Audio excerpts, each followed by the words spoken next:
Yeah, I think when I watched what happened with COVID, I sat there thinking, well, what is the biggest threat to this country? Because I always had the biggest threat down as Islam, yeah, and the dangers coming from Islam of what's going to happen in the UK. And then I looked at the way they treated us and the attack on freedom, and then realised actually their element of need for control. They'll attack our freedoms, they'll take our freedoms, they'll take the Muslims' freedoms. Yeah, the biggest threat we currently face at the time of watching, because I've watched it all play out with COVID, was the attempt at taking our rights and freedoms, which is what we're witnessing now under Keir Starmer. Yeah. It's the weaponisation of the judiciary. I believe a lot of the problems, and they do it, is due to appeasement of Islam and appeasement of the Islamic community, because they're shit terrified of them.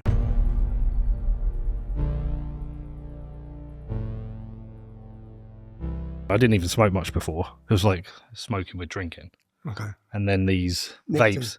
No, the vapes. Oh, the vapes. It's terrible. The vapes. Because all the kids, they do them all different colours and all different flavours. It's bad. Unicorn. Yeah. Everyone. Even my daughter discovered. Like, they're all fucking doing it. But it's like... It's a new craze. Because you can do it in bed. And you can do it under your sleeve in an airplane. Yeah, you can get away with smoking. Good to meet you, Tommy. Good to be met. Good result for Luton yesterday. Lost 1-0 to Cardiff, isn't it? You going to go up? Do you know what? And I missed it yesterday. It would have been the first game I should have gone to, because it's the first time I've been in the country. Do you get to go often? I usually go every game when I'm here. Yeah. So, yeah, I love going. And my daughter, my youngest, is 14, is Luton mad. The son don't care. The eldest, not too bothered, because he's 16, she's 18. But my 14-year-old, called her Poppy Luton Lennon. First game I ever went to was Luton. Was it? Yeah, so I grew up a Liverpool fan. Explain that. Just explain that. Well, I'm from Bedford. Yeah, just still, that doesn't get us anywhere closer to why you support Liverpool. Well, it's probably why I bought a football club. No, I support... so when I was a kid... Yep. My great-granddad's uncle's cousin. No, none of that. No. I can't give you any good... I should have been a Blackburn fan. That's who my dad supports. It's a really random story. My brother was an Arsenal fan. First team he ever went to see. But I used to get Arsenal and Liverpool mixed up. My mum took me to the market to buy one of those old bags. Do you know the old footy bags? They were like 2 colours. Okay. Right, anyway, got the wrong one, got a Liverpool one. So that was it. That was it. I supported Liverpool. I always say to lads like him sat there in the corner, my mate who's come with me, supports Arsenal. I said, if I supported Argentina, you'd say, you're English. Why do you support Argentina? So when I meet people in Luton, for example, who support Man United or something, I just think, how do you have any affinity with that city? I'm quite tribal, so my thing is I'm Luton. And I say that I was a Leeds fan until I was about 10, 11. There you go. Well, so I didn't. But Bedford's never had a team in the football league. Yeah, I do understand clubs that don't have their own club. And a lot of my mates support Luton, but I never felt the connection with it. So, but I did say to my dad when I was a kid, I said, I'm going to buy Bedford and get them in Football League. And so that's what we've done. We bought a team. And I heard, I didn't realise it was you. I've heard the word going around, Bedford are the richest club now, Bedford are this, Bedford are that. I didn't know it was you till you just said. And we've been winding up the Luton fans. Oh, well, I have. He doesn't like it when I call him a small club. We play in a field, right? It's pretty much a field. There's 2 Bedfords next to each other, next door. Bedford. We're the closest to... There's a gym there, isn't there? Yeah. Connor trained to box there. Oh, yeah, the boxing gym, yeah. Okay. Louis. Okay. You know everyone. Yeah. Well, so I said we'll get us in the Football League. And now that's who I support. But Luton was the first game I went to on the old plastic pitch. Okay. Luton 1-3-1. That's before my time, the plastic pitch. Yeah. Good to talk to you, man. I'm going to start off with just a massive plug, because do it. They're my books. 4 books. My autobiography, first one, which I thought things would calm down after this. I end it on wish me luck in staying alive. So I've managed to stay alive. That was 2015 I bought out. It's all about the English. It's just about my life. Look at you, young scamp. I know, look. How old are you in that? It's 2015, that book. I bought it out. This brings it up to date, which is from 2015 to bring it up to date, which is called Silence, about all the efforts. You know what's mad? I'm writing another one now, so I'll be on my 3rd autobiography. I'm 42. And then the latest one's called Political Prisoner. I want to have it out for Christmas. Is that to do with the thing we can't probably talk about because of... I can talk about anything. Well, there's some things you can't talk about because you don't want to... I can skirt around it, but yeah, you're right. I have an injunction which would land me straight in jail for telling the truth about certain issues. Okay. But the truths are in those books. Maybe that's why Amazon... So the mad thing is, this is still available on Amazon, yeah? Mm-hmm. That one there, Silence, banned. Muhammad's Quran, which is literally, this is the Quran. Yeah, it's not, I haven't adapted it. I put the Quran in chronological order, and I put historical references by all world leaders into talking about Islam, because what's happened now is people change. They talk about this interpretation of Islam, whereas historically, and you know the phrase Islam's religion of peace, that was never said before George W. Bush. I mean, I challenge anyone, go and find anyone stating Islam is a religion of peace. Once George W. Bush said it after September 11th, that lie has just been pushed around the world. It's a bit like, so yeah, and that puts the Quran in chronological order. Is that banned? That's banned from Amazon. You can buy Hitler's book, Mein Kampf, in 20 languages. Yeah? You can't buy my autobiography. You can't buy Muhammad's Quran. And I don't understand why they've banned this, because this is simply, they should ban all the Qurans if they're banning this, because this is just the Quran. But you shouldn't ban books. I don't think you should ban any books, no. I think you should be able to read them, dissect them, have a look at them. There's nothing hatred in these, and this is Manifesto, which is the latest one. But all of them books went to #1 bestseller before they were banned. Free speech, real democracy, peaceful disobedience. That's it. And this is, look at the quote on here from Boris Johnson. Yeah, it's before Boris Johnson became Prime Minister. Remember what it says in the Holy Quran. Boris Johnson, I'm quoting. Yeah, slay the unbelievers wherever you find them. We will perform jihad against the kuffar, the unbelievers. That's a quote from Boris Johnson's book, 72 Virgins. Have they said why these are banned? No, they don't give you no reason. They just ban them, don't they? So you're worse than Hitler now? Well, apparently, yeah. You know.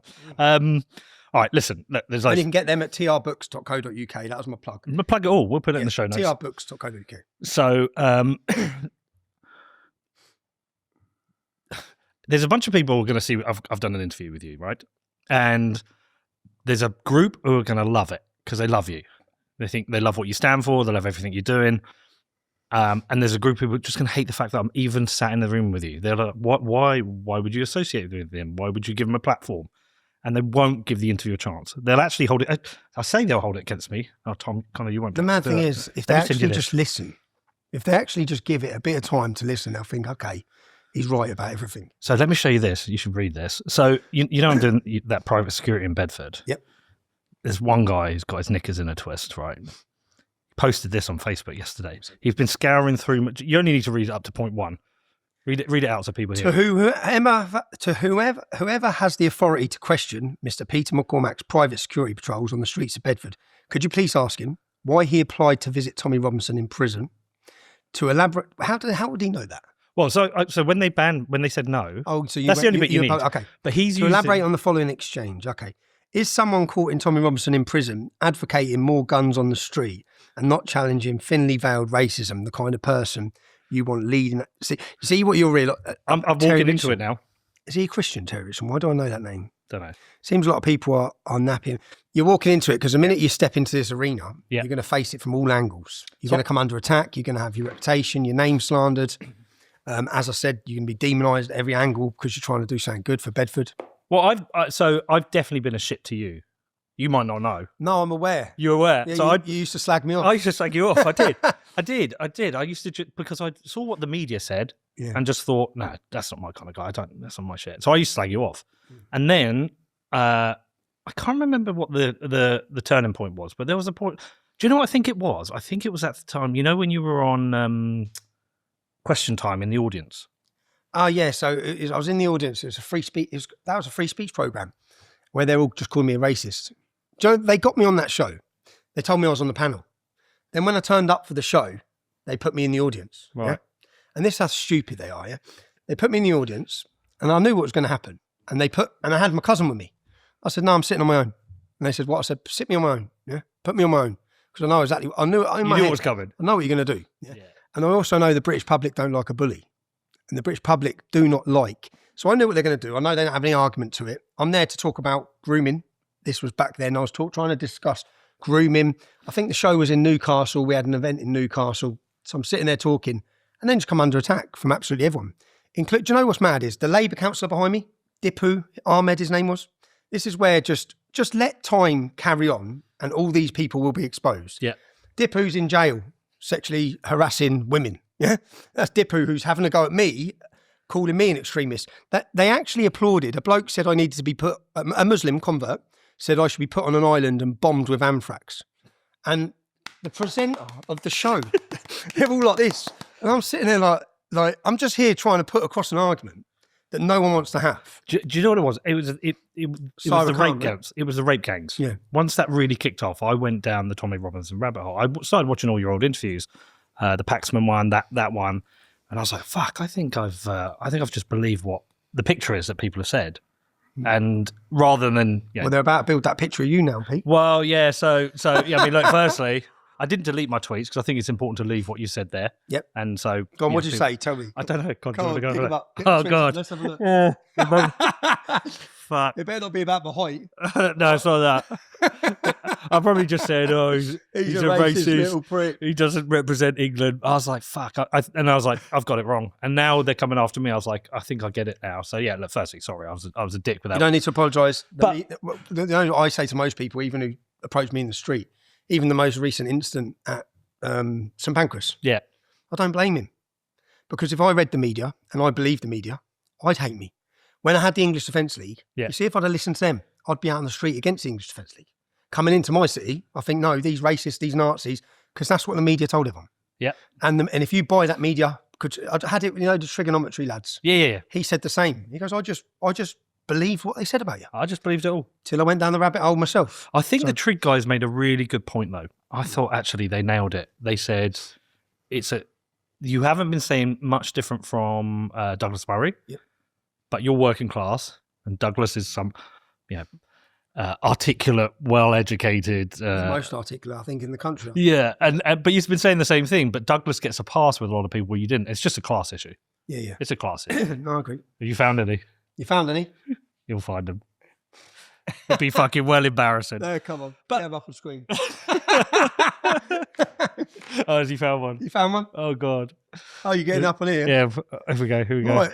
Here is the guy. And here is the guy who paid for the banner of English Defence League founder Tom Robinson. What a surprise.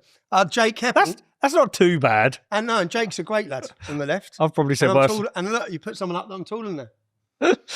I've probably said way worse than that. He'll find more. I remember. You must have done an interview because someone sent me a link. This is going back years. Yeah. I just knew you were the Bitcoin guy from Bedford. Yeah. Which is near where I am anyway. Yeah. Someone must have asked you saying, I don't know, what's that pretty girl who was always doing was it the pretty girl who moved to America? Who was always talking about Bitcoin. Oh, Layla Highburn. Was you on with her once? No, I fell out with her because she's full of shit, firstly. She said, she wrote something about London, right? Yep. And she says, my hometown. She's not from London. She's from Watford, right?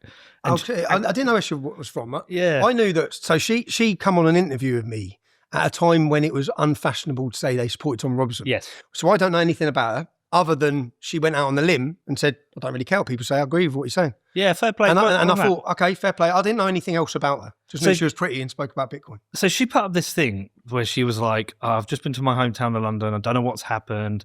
There's rainbow flags everywhere. The men are all feminine and the women are all masculine. And I was like, hold on, you live in Miami. Miami's the gayest place in the world. Like literally the gayest place I've ever been. Yeah. And I'm like, why are you saying that about London? And also, look, my sister's gay, right? There are places she feels safe being gay and there's places she doesn't. She feels safe in London. And I'm like, you don't need... It was just such an easy attack. So I called her out on it and then we fell out. We don't talk anymore. But she's a bit... I'll be careful what I say because she'll probably try and sue me. But the way she makes money, I'm not a fan. I like the Bitcoin. Everything else is shit. All the other crypto shit. And she had like a trading group and you pay to join a Telegram group. And okay. I don't... But yeah, I probably slagged you off to her. I probably slagged you off to everyone at a time. But then... It doesn't matter. But then you go down these rabbit holes. You're like, oh fuck, I was wrong here. But that's I don't even just think it's you. I think it's life. It's like there was a long time I trusted government. I thought we need government. Government's good. Yeah, we just got to get the right party. And now they've lied to us. Government care about us. They care about us. Just need the right team. But they lie about everything. They lie about the food. They literally lie about everything. And then so you get to the point you realise I don't fucking trust anyone. But yeah, so sorry. But firstly, that place we're at now, where people don't trust anything, is pretty dangerous as well. Because they literally don't trust. There could be a killer disease next week. Yeah. And we'll be like, oh, yeah, fuck off. Yeah, fuck off. We fuck don't. Yeah, all right. Yeah, nice try. Yeah. Lockdown, yeah. But no, and that's a bad situation where the entire British public no longer trusts the authority or the media. Yeah. Any of it. Well, I don't trust a lot of the media. I think there's bits of the BBC that they do well. There's certain reporters, or say with Sky, there's certain reporters I like, okay, you do an okay job. I just don't trust anything anymore, Tommy. And then so I went down the rabbit hole and I was like, because we had Roger Mir in here. He's good. It's fucking good, yeah. He's very good. Very complimentary to you. So I went down the rabbit hole. I was like, just watching your interviews. I was like, you were right, you were right, you were right, you were right. You were saying things, you were predicting the future, and things that you were predicting have happened, and you were doing it in the face of everyone hating you, slagging you off, and giving you shit. And I was like, actually, that was pretty fucking courageous. And so, yeah, sorry about that. I leave it up there though because I want people to know I don't hide. No, it's great. And do you know what? My DMs, if I pull up my DMs now, it's just full of people saying the same. Yeah. And my DMs are just full every day of people saying, I hated you. I'm sorry. I was so dismissive of what you were saying. But I'd say there's a mass awakening happened, not just with regards to me, with regards to government, the lies, the media, the smears, the way they attack people, the way they demonise people. And people don't buy it anymore. And I think that everything that's happened, I know this is bad to say, everything that's happened right now had to happen to get the public to where they are now. Yeah? Yes. As in, Lucy Connolly had to go to jail. Here we go. Here's another one. 2021. 2021. So it was a while ago. 2021. Yeah. Okay. The judge stated that his actions gave risk to a real risk the cause of justice would be seriously impeded. Fun fact, Tom Robson changed his name from Stephen Christopher Jackson Lennon. Oh, no. Sorry, man. Oh, no, he was on the name thing. I know. Yeah? Okay. Okay. First of all, you see, let's get this something clear here. Yeah? The judge stated that his actions gave rise to a real risk, the course of justice, but they didn't. There was no risk. Yeah. So each of the judges, because originally they charged me on this, with risking the trial, but the judge's comments the next day, because when he sentenced me to 13 months in prison, he hadn't even watched my live stream. Yeah. So I'm outside court doing a live stream, talking about the case. Yeah. Everything I say is already in the public's domain. And fun fact, the judge has no power to put reporting restrictions on information that's already in the public domain. Yeah? I knew all this when I went there.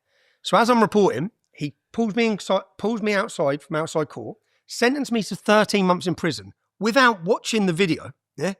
The next day, when they're back in court on the Monday, and the Muslims try to say it's impeded their trial, his words, because I've got the transcripts, I've now had the chance to watch the entirety of his video. Nothing he says could have jeopardised his trial. It's like, so nothing I said could have jeopardised the trial. Why am I sat in jail for 13 months? It's insane. Yeah? I didn't breach any reporting restriction because the information I gave was already in the public domain.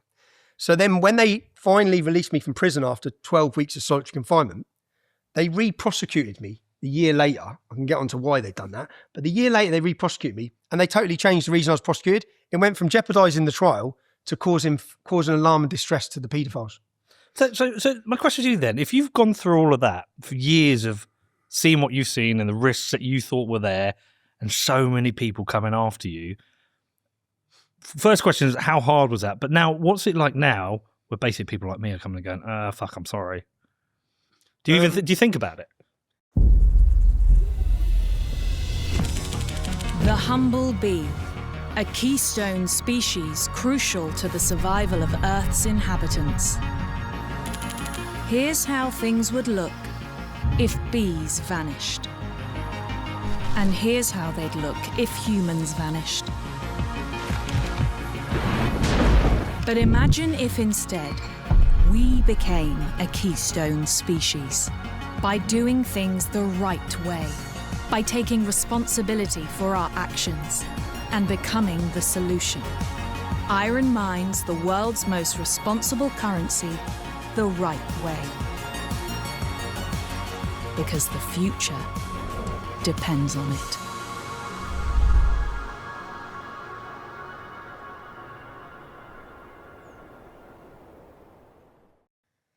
No. Do you know what? I think about, you all know my story. Everyone knows my story. Do you know how many people there probably are like me? Do you know everyone knows Lucy Connolly's story? Do we know the name of the other 50 people that were unlawfully put in prison, that have been beaten up in prison, attacked in prison? So you don't know their stories. So people know my story. And how hard was it when I faced the full onslaught of attack? Not very hard when you're meeting young girls who have been kidnapped and tortured and raped. Not very hard when you're meeting their mums, their dads, their brothers, their sisters. Yeah.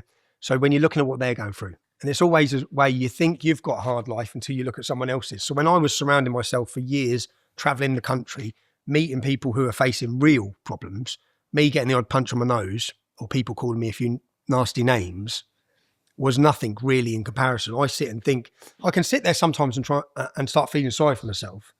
But now I just have to look at the equivalents. Like, it's nothing, really. Yeah. Even when people used to say about, he's a legend, I think, well, no one's firing bullets at me on a daily basis, yeah? Young men sign up and swear allegiance to our country and go to fight wars, unjust wars many of the time, for our military, getting paid £20,000 a year with the chance of having their legs blown off, bombed, away from their family. So even I've been in prison recently, 7 months. I didn't see my family, but lads who sign up to the military don't see their family for 6 months, 12 months. They're stationed all around the world. So again, I just tried to put it into a reality perspective, and it's not that bad. Is it not that bad? It's not that bad. It has been bad, but There's worse. There's a lot worse. Yeah. There's a lot worse. I have to put it into and look at it realistically. So when you think about all your work, Yeah. because I think of you now as a journalist, really, like that'll trigger some people. They're not a fucking journalist. Well, when they say not a journalist, I've made like literally 8-9 feature-length investigative documentaries that are better than anything the BBC can do on the issues that I investigate. Exposed the BBC Panorama documentaries. I don't know if you've watched that. Panodrama. Yeah. Absolutely annihilated them. Exposed Hope Not Hate, who are far left. Yeah. I exposed how they operate, how they create sources of information. Exposed rape gangs across Telford. Exposed a liar at the same time. I don't know if you watched the Phantom Rape Gang, which was the lady who falsely accused she was gang raped by Muslims up in the town of Barrow. It's a good documentary. I went up there to investigate it. I went up there to nail the Muslims, basically. But when I got up there, I started finding lie after lie after lie that she told. Right. And then I put a documentary together. But then the police arrest me. They give me conditions. And at the end, it's the Muslim fella who was falsely accused said, the only person who come up here and helped me was Tommy Robinson. So you expose the other. You've worked both sides of it then. I've worked both sides, yeah. Yeah, The truth's the truth. So when I'm investigating it, if the truth doesn't match, I obviously had my agenda on certain things, which was I'm looking at this gang, looking at a girl, thinking, right, I want to expose them. Let's get up there and investigate them. When I got up there, there was one lie, another lie, another lie. I thought, well, if there's only this girl making the accusations against these men, and it's just her, and there's no one else that can corroborate what she's saying, then these men cannot be tried by public opinion, because I've been tried by public opinion too many times. Yeah. So when I went to the Muslim man's house, I met the family. I was waiting. They own ice cream vans. And I was waiting, and then the woman just said, what the fuck are you doing here? That was his wife. I just said, I just want to ask a few questions. And then she rings him up. He comes back. He was in Leeds or something. And then I go into his house. And when I went into his house, he's got a 16-year-old son who's been forced out of college. I've got children the same age. Mm. And as I'm walking in his house, someone shouts racist at me, and then someone else shouts paedophile at him. And I look at him, we sit upstairs and I say, well, I think I won that one there. Yeah. But I also took a real view looking at him, and his wife sat there and his 2 sons. So what the fuck must this be like for them if she's lying? Mm. Yeah? If she's lying, the kids have had to leave college. Their dad's name is destroyed as a rapist, a child rapist, the worst thing you can ever get. Mm. And at the minute, as I'm looking at it, there's no evidence other than a liar, because this girl's clearly lied. And she's lied about multiple rapes in the past, had people falsely imprisoned on rape charges. These are not Muslims she's accused before now. And no one knows the story behind this. As I'm investigating it in Barrow, there's 2,000 people, start of COVID, out on the streets. The town's ready to blow up. Houses are getting smashed up. Businesses are getting smashed up. And this girl, who I then find out when I'm starting investigating, has lied about rape when she was at school. And I find the family, I knock on the door, and the mum's like, please, Tommy, don't. I said, I just need to know what's going on. She goes, please don't involve my son. She said, he's only just getting over what she done to him. I said, I just need to know, did she falsely accuse him? What was the details? She goes, she did. She just made up. So I thought, right, she's lied about him. And then I find another person. She's lied about him. And just because this fits the MO of Muslim men raping kids, nothing she says can be taken. So I don't know if she has been abused, yeah? But I know that these men can't face trial the way they're facing trial, which is then I approach the Muslims. And do you know what? All the Muslims, which they all open their doors to me. Every Muslim business come and speak to us. When I went to meet them, I walked into the first Muslim, Mathali was called the takeaway. Lovely guy. I walked in, there's an English lad sat there. He goes, Tommy, I follow everything you do. I've known this man for 25 years. He ain't no child groomer. I said, all right, so I'm just here to ask you questions, because there were questions that hadn't been answered, which were making it look pretty negative for some of these businesses. And then I just asked the questions that the local journalists should have been asking, but they weren't. So then I done that story, and the police arrested me, prevented me. The police put a condition. I weren't allowed to talk about grooming, weren't allowed to. So the only person in that position at the time, because no one believed the media or the police, I could have cleared his name. And the Muslim bloke's like, please tell everyone that she's lying. Has she been prosecuted? Yeah, she got like 8 years. She just got out of jail, I think, now. It's being called a racist all the time. One of the most frustrating things you have to deal with. Do you know it doesn't bear any weight? Do you know for me in Luton, I'm from Luton, yeah? Yeah, I know Luton well. Most of my friends are not white. So for us, when I started thinking defensively, everyone's calling me a racist, we just thought it was hilarious. Well, it didn't matter. Because all the blacks in Luton know I'm not a racist, because they all know me pretty well, yeah? So the black community know me really well. The Muslim community knew me well. I was growing up, I was a character in the town as a youngster, I guess. Yeah. I knew everyone. So I was well known in the town. So all these attacks of racism, and I've had so many circumstances where I've been in Luton and there's a university and there's two students, and it's when I'm leading the English defensively, one lad went, all right, Tommy, I put his hand up. I went to shake his mate's hand. He said, I'm not shaking your hand. I said, oh, yeah, why is that? He said, you're a racist. So I got my phone out. I rang Nasser, who's a Pakistani. I said, all right, Nasser, where's your family from back home, bruv? And he goes, oh, and he says, Kashmir, blah. So I go, all right. I ring up another lad who I grew up with, called Imran. I said, Imran, where's your family from in Afghanistan? Where's the local area? And I'm going through these questions, ringing multiple Muslims. I said, you ring your Muslim mates. And he went, I said, you ain't got any Muslim mates, have you? I said, here you are judging me. You're exclusively white group of friends, no? I'm the racist. I said, you have no idea what you're talking about. So one of the issues I talk about, and I've had this so many times. You know Hitchin? Yeah, I know Hitchin.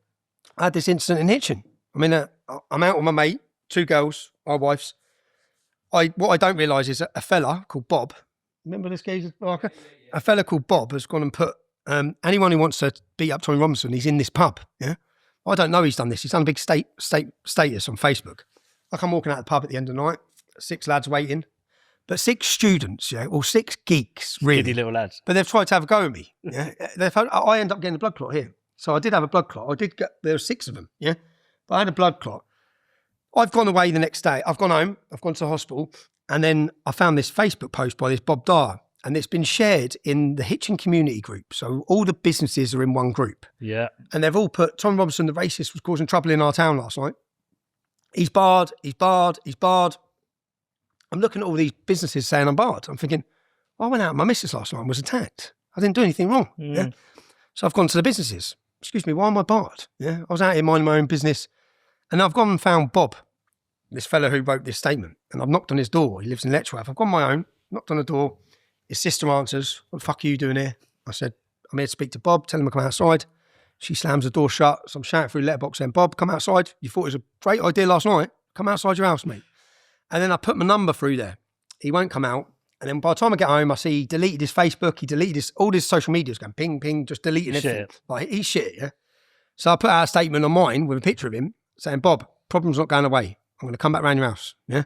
You got me attacked, we need to talk. He messages, sorry, Tommy, it was a drunk tongue-in-cheek moment. I apologise.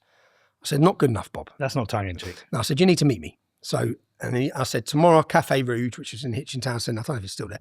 Cafe Rouge tomorrow, 12 o'clock. So I walk into Cafe Rouge, Bob sat there with his 2 little juice heads. I walked in, I said, Bob outside, and the white lad goes, you can talk in here. I said, shut the fuck up, man. I said, if I wanted to get him, I'd already got him. I said, Bob, come outside, or the problem's not going to end here. Just come outside. So he comes walking outside. My mate's waiting for the camera. And my mate comes over to the camera and says, why should he be beaten up? And he's just like, and this is the problem with any of the, he's like, oh, what? I said, explain to the camera why I should be violently attacked, because I was the other night. You encouraged it. I was with my wife. I got jumped by 6 people. And he said, I'm sorry, you shouldn't. I said, do you realise it's not a computer game now, Bob? Because you think this is a real life. I've got a real life, yeah? So he goes on, and I said, right, Bob, what I'm going to do now, because I talked to him for about an hour, and he was all right. He was sound. He apologises. I say, John, I'm going to delete every image of you.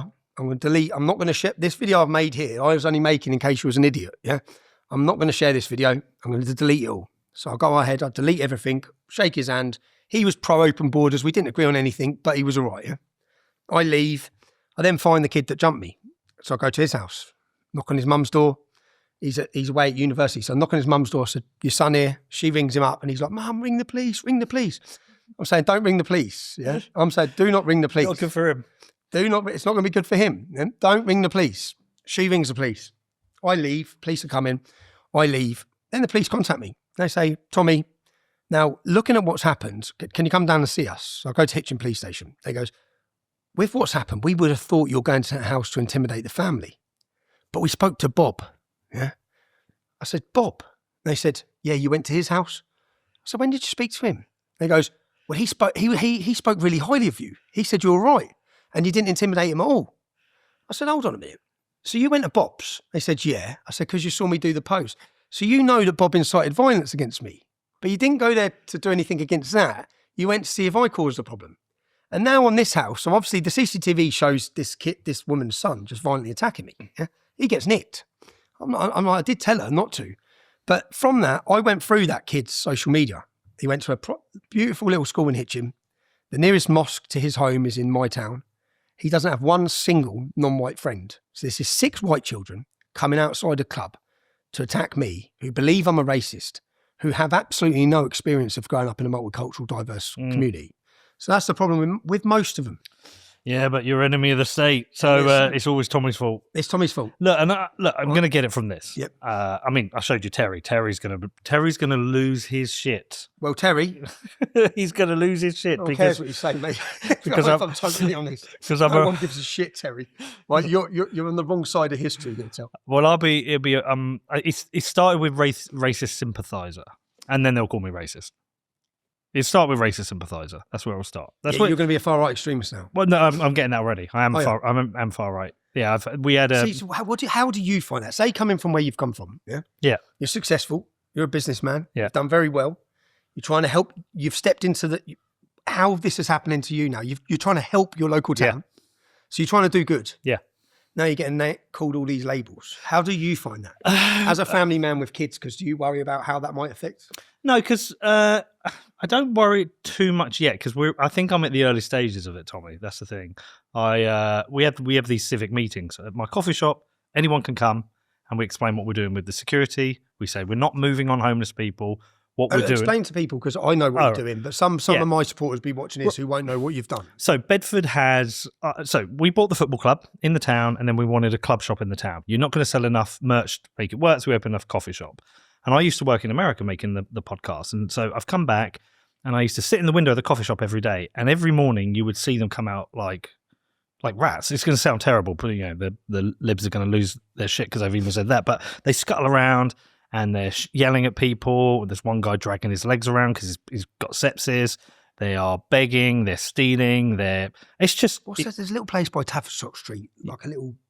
where you drive past... Near the prison? Yeah. No, they're in the town centre now. Oh, no, you're talking about the Green. I'm on about as you go round towards the train station, just before you get round that bit, coming through Bedford. I don't know if it's like a home. I don't know what it is, but there's always a massive. Well, it's everywhere now. So, and we've like any town, we've always had a few homeless and a few drunks. No, you've got more. No, I'm from Luton. When I drove through Bedford, I'm like, wow. Yeah, I mean, we drive through, and what did we see yesterday morning? About 8 in the morning, 7:30 when you dropped me off. We saw a guy off his nut, and so my point on this is like, I've had drugs problems, Tommy. I've been open about it, but when you've got drug addicts running around the town, stealing from the shops, from the charity shops where the old ladies run it, screaming in people's faces, fighting, puking, being resuscitated.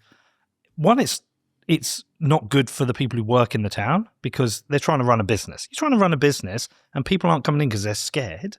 That's a problem. We had a lad killed at the bus station about 2 years. 70. Yeah, that recently, yeah. That was new. Yeah, and so I remember. I've been speaking to people saying, are you not coming to the town? Why? And they will say 2 things. They'll say it's turned into a shithole, and people hate me saying that. They say I'm talking the town down. I'm just being real. And then they say I'm scared. I'm scared, and you would be scared if you see people off their face. And there's like open drug dealing. Oh, there's just loads going around. I was like, fuck this. So I set up a website called projectbedford.com, and I wrote a manifesto. I said the first thing we have to sort out is the security. Went to see the PCC, John Tizard. Week. This man is piss weak. He wouldn't solve the problems. I spoke to the police. They're like, we haven't got the resource for this. We literally don't have the resource to deal with it. So I was like, fuck this. I'm going to do a private security initiative. So I pay every Saturday in August. I've extended for September now. I pay for 8 security guards to be in the town centre from 8 in the morning till 6 in the evening to test whether that moves the problems out of the town centre and if it's people like it, it's good for the business. It's been overwhelmingly successful. They're scarecrows. They've got body cams. So they scare people out of the town centre. Yeah, there they are. That's my coffee shop, and that's. Was that your coffee shop? Yeah, and look, and we had the arcade in Bedford because I went to college in Bedford. Did you? Yeah, I'd done an aircraft engineering apprenticeship. My dad was an aircraft engineer. Was he? Yeah. I was based at the Bedford College, just as Chicago, Yeah, I know. by the river. Yeah. I spent a year there full time. So that was our first Saturday. That's Belmont Security. They do the security at my bar. We've got the 2 guys on the right run it. We've got them. And there's 3 police officers come down. And so the police came to see me. And I think at first they were apprehensive because I'd kind of embarrassed them. But I said, look, my issue's not with you. My issue's with the authorities not giving you enough money, enough police officers. You were shitting it as well. Oh, I thought I was about to get arrested. Did you? Were you worried about how the police's response? Yeah, but I knew what I was doing wasn't breaking the law. I know our statutory rights. I know our rights to protect life and property. Do you think it's sad that a private citizen, has to try and make people feel safe in their town centre? Because I think the issue you're talking about here in Bedford, if you watch Manchester, Piccadilly Gardens, it's everywhere. It's every city centre now. Yeah? Well, Tommy's have become no-go zones because of drunks, drug addicts who are loitering and just running amok. Yeah. And I've had people write for me from everywhere, from like Rushden, South Shields, and the people are saying we've got the same problems here. So I was like, I don't see this as just private security. I see it as a game of chess. Probably like you do sometimes. Like if I do this, they'll do that. Yes. The council will then step in and maybe do this. So what's happened since Con? PCC is putting in place everything that we've done. Basically copying the plan. Yeah. He called it a political stunt, which is embarrassing. It's a good political stunt if it was a political stunt because it's worked. Yeah? But we've got police now in the town and people are saying this is great. And I get probably like you, loads of DMs that people say, I'm scared to talk public about this, but I've been held at knife point, or I'm scared to close my business down because it's the dangerous time. And they said they've made them feel safe. And it's overwhelmingly worked. But there is a group. There's an area in Bedford. Do you know Castle Road? Where's that? That is, so it's where the river is? Yep. It's one road back. It's where it's our Islington Elite. I call it the where all the big houses are. Yeah, I call it the £1 million houses. Which when I knew someone who lived there years ago from Milton Keynes, and I just thought I didn't know there was £1 million house in Bedford Town Centre. There's £2 million houses there now. Yeah, along that river. But there's a small. That's because they go up towards a private school. Yes. Yeah. There's 2 private schools. There's that you're on about you're on about De Paris Avenue. I'm on about De Paris Avenue where there's the Paris Hotel. Yes, and they've got Bedford School there. That's it. Yeah. Well, but so at the bottom there's a green called St Peter's Green. Every single day there'll be 20 to 30 guys and a couple of women getting drunk, and collapsing, fighting, having sex in public, and there's people trying to take their kids to school. Every Saturday we clear it. We empty it, and there's now families there. I think this is a good thing, right? But there's this area called Castle Road. It's not everyone in Bedford, but I call it the Socialist Republic of Castle Road because there's a bunch of lefties there who hate it. And they hate it for a variety of reasons. They hate private security. They're like, well, policing should be done by the police. And I'm like, no, I agree. I don't want to spend this money. It's costing me fucking 10 grand a month. Is that what it's costing you? Yeah, 2 grand a day to do it. And they hate it for that. And then they also say things like, well, where are these people meant to go to? I'm like, I don't care. I just don't want them in the town centre. That's because I think of the town as a body, right? The town centre's the heart. If the heart goes, the town's dead. Yeah, if no one's going to town spending money, same as it's fucked, yeah. And if you're running a business, you deserve to be able to make money. You don't deserve to have crackheads coming into your shop and nicking stuff. And everyone now goes Kempston Interchange Retail Park. That's where I grew up, Kempston. Well, everyone's going to the retail park instead. But we're turning it around. But they hate it. They just hate it. They just hate it because it's private security. They hate it because it's not run by the government. They hate it because they think I'm far. I think the main thing is. They think you're far right. They think I'm far right. End up being far right. They think so originally it was like, well, this is just a campaign to be mayor. I did look into being mayor, and I don't want to do the job because you can't do it well. Then they're like, well, you're going to be an MP. You're going to be a Reform MP. I was like, I'm not. But by the way, Reform are a legitimate party. You might like them, dislike them. I don't care. But they're a legitimate party. But I don't want to do that. It's genuinely philanthropy. I'm just trying to help the town.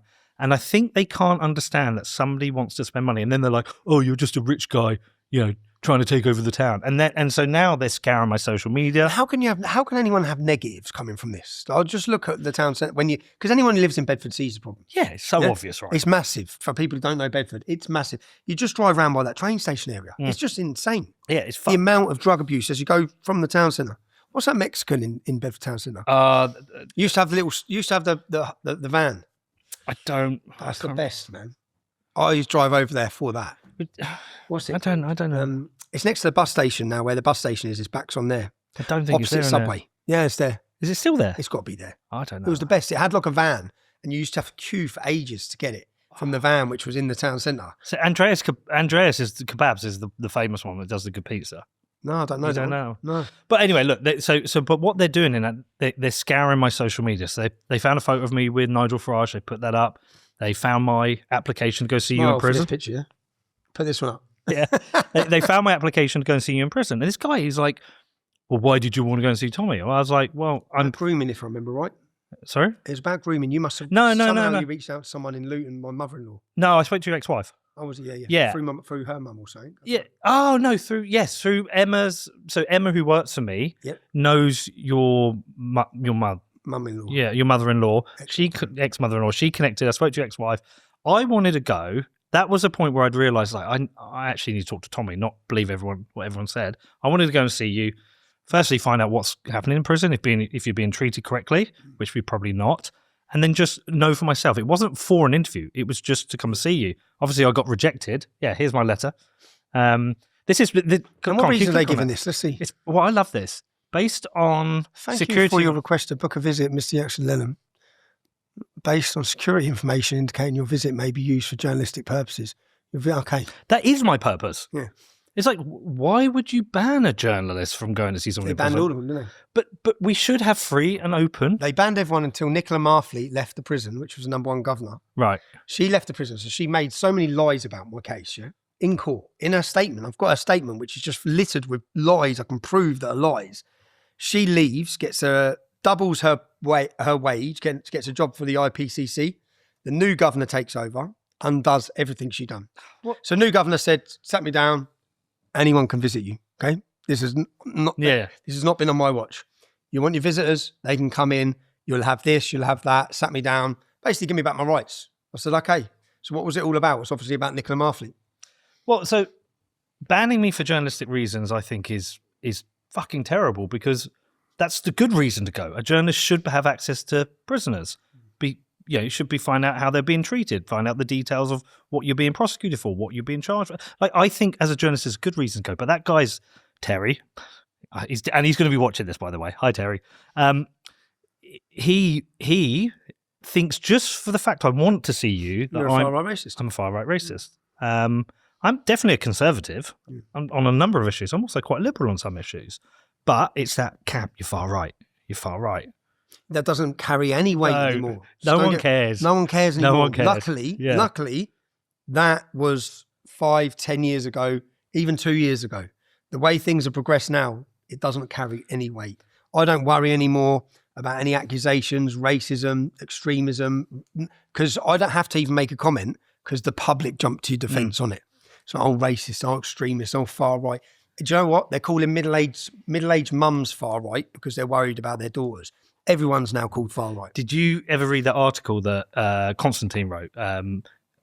It's like, so I'm far right now. Yeah. Oh, because he's now far right. Yeah, he said if these are the things I believe in, so what? Okay, I'm far right. I accept it. I am far right. But I think all these. It was quite interesting to watch his progression. Yeah. Because I've watched lots of people's change. I say change, and when I sat down with them, I think, well, I haven't changed. I'm still saying the same as what I said.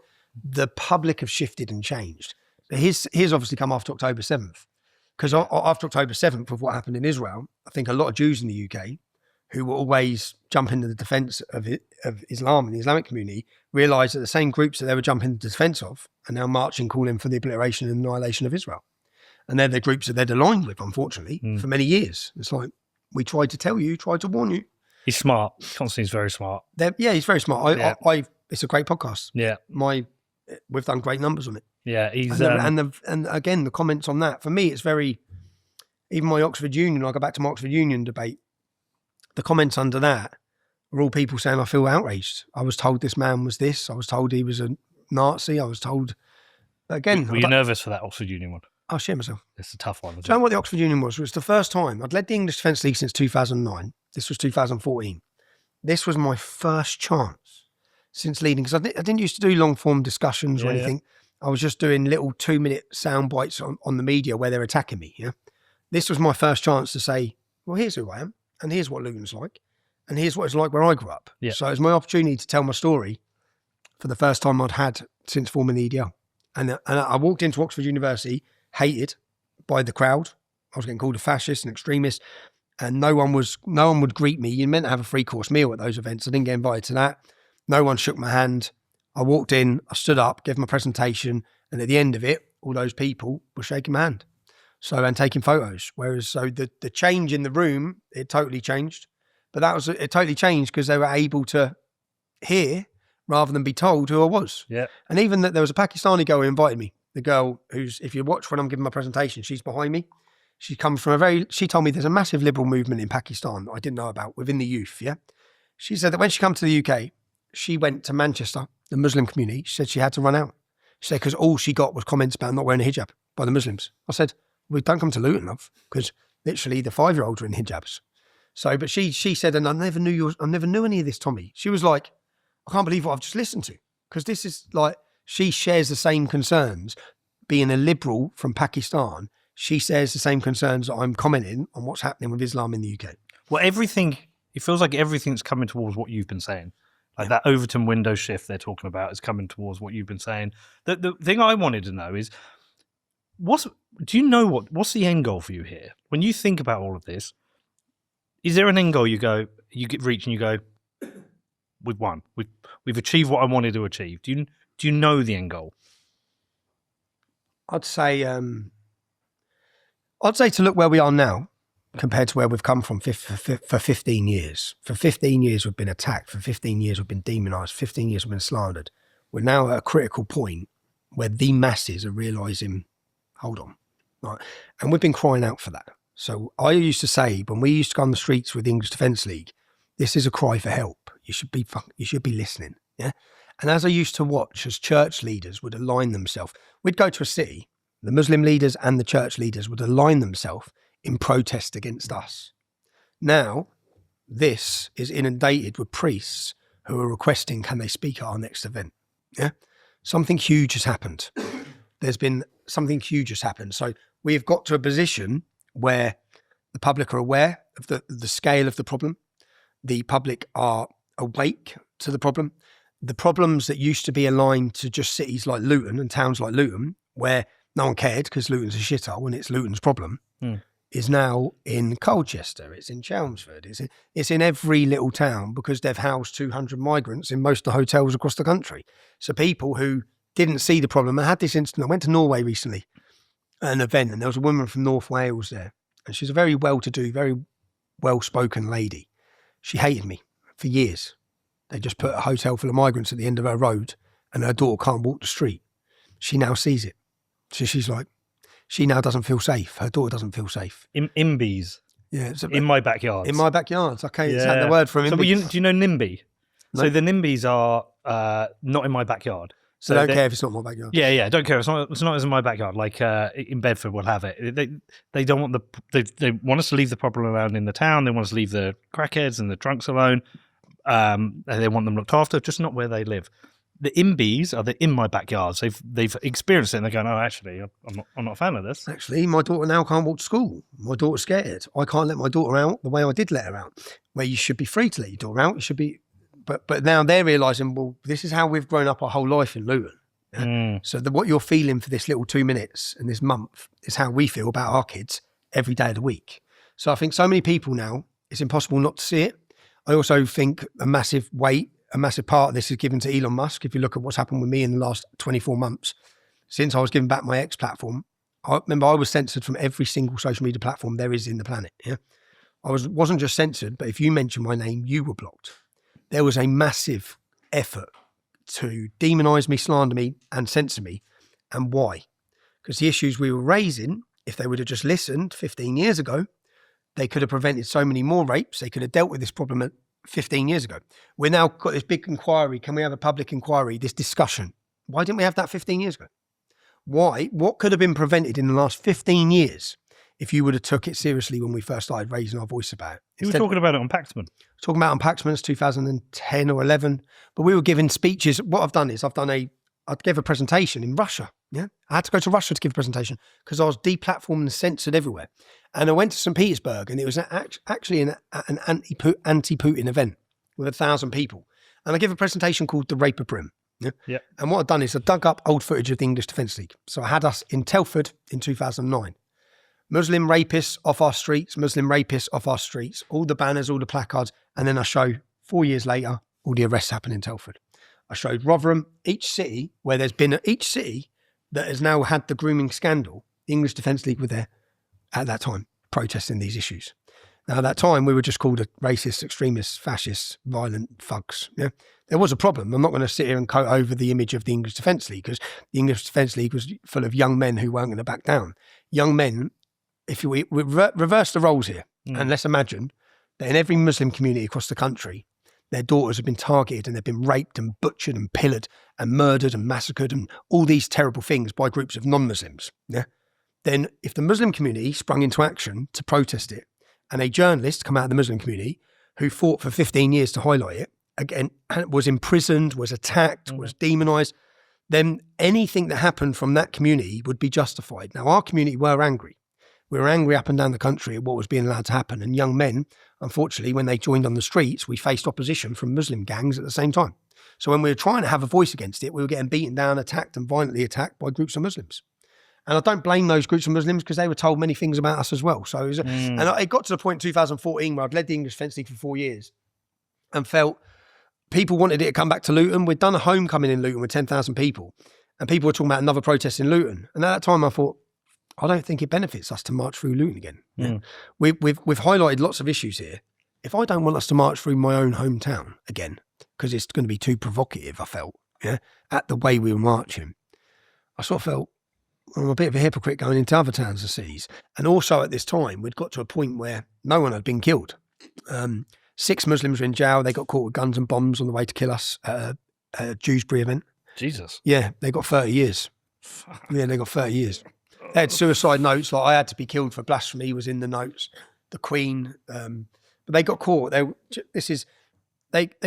drove up there. They got there 2 hours late. So there's a picture of them walking through where we were two hours before. But they got there 2 hours late. They went to the Tablighi Jamaat Mosque, which is where the 7/7 bombers all went, up in Dewsbury. It's the biggest mosque in Europe. They went there, and then on the way home, they get pulled over with no car insurance. And as the police pull them over with no car insurance, the police don't search the car. They just seize the car, put the car into the compound. They open the compound up 2 days later, find guns, bombs, IEDs, everything. Fuck yeah. Yeah, and the police rang me at the time saying, right, there's been a big incident. What they found is that prior to that, they were trying to track my movements via my mobile phone. So they were trying to track where I was via my mobile phone with people that I believe they had within the phone networks. I don't know. But they had this big investigation. They ended up getting 30 years. And I went to the court case. It was at the Old Bailey. There was 16 or 17 of their big bearded mullahs, friends, in court. And there was me and my cousin on the back row.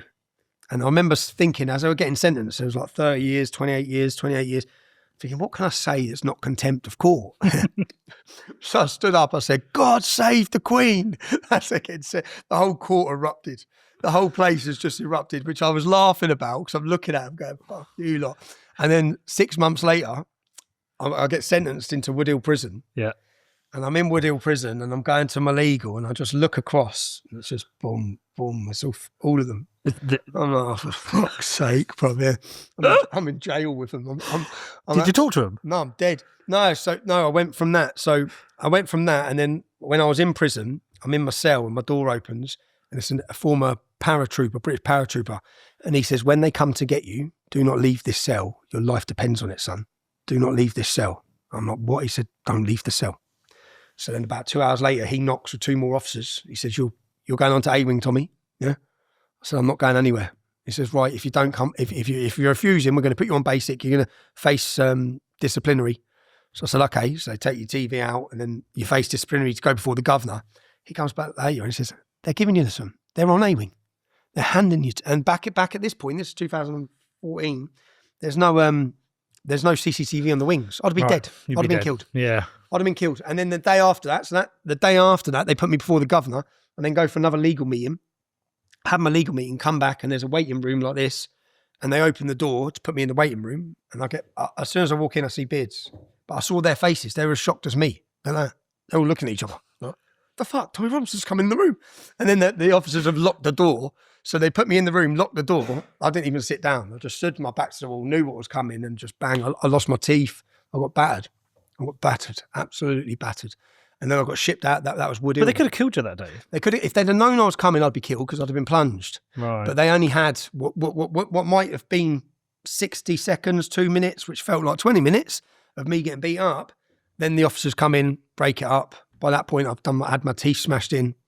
I was then shipped down to Winchester. But that was Wood Hill. Which is now where they just took me back to this time. So obviously when they told me I was going back to Wood Hill on the prison van, I'm like, oh, I'm dead. Fuck. Here we go again.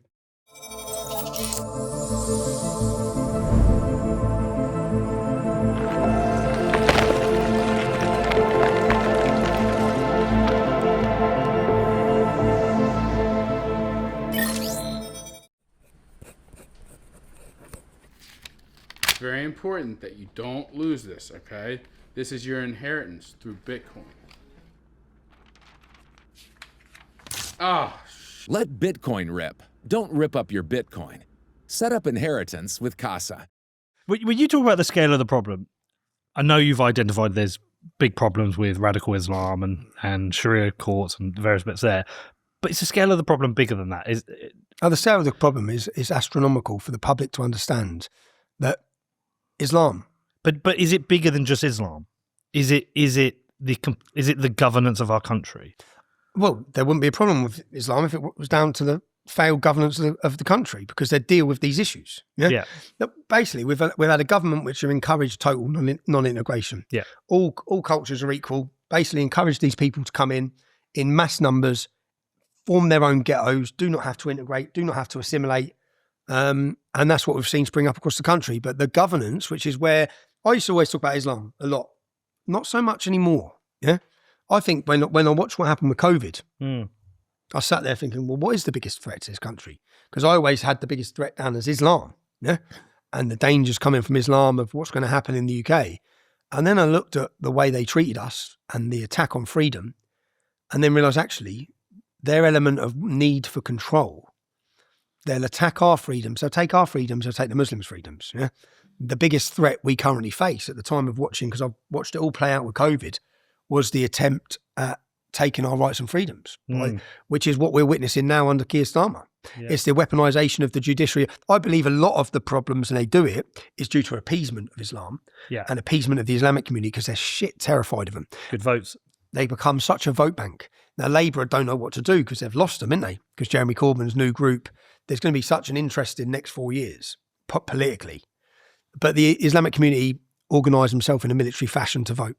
So I'll give you an example. I think it was 2013 or 14 when this was Luton. And I was looking at the projected growth forecast for Luton by 2030.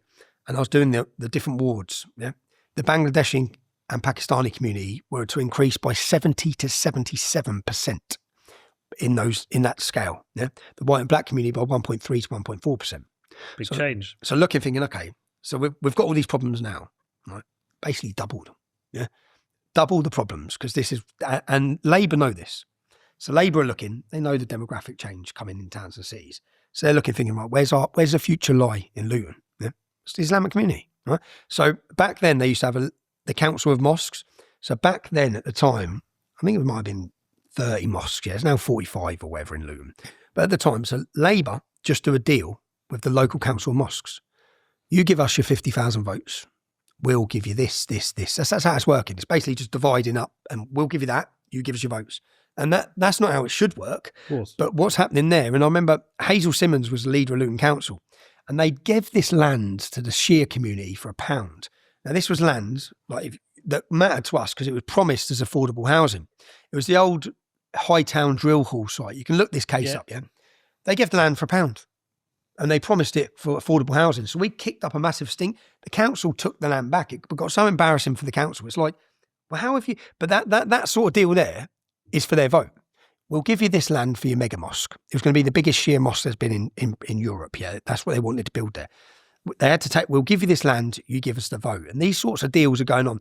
And Hazel Simmons was at a meeting in Hightown, and we went down to the meeting. I remember going up to her saying about what you've done. I said, we're going to expose everything you've done. She just sat down and said, there's not enough here.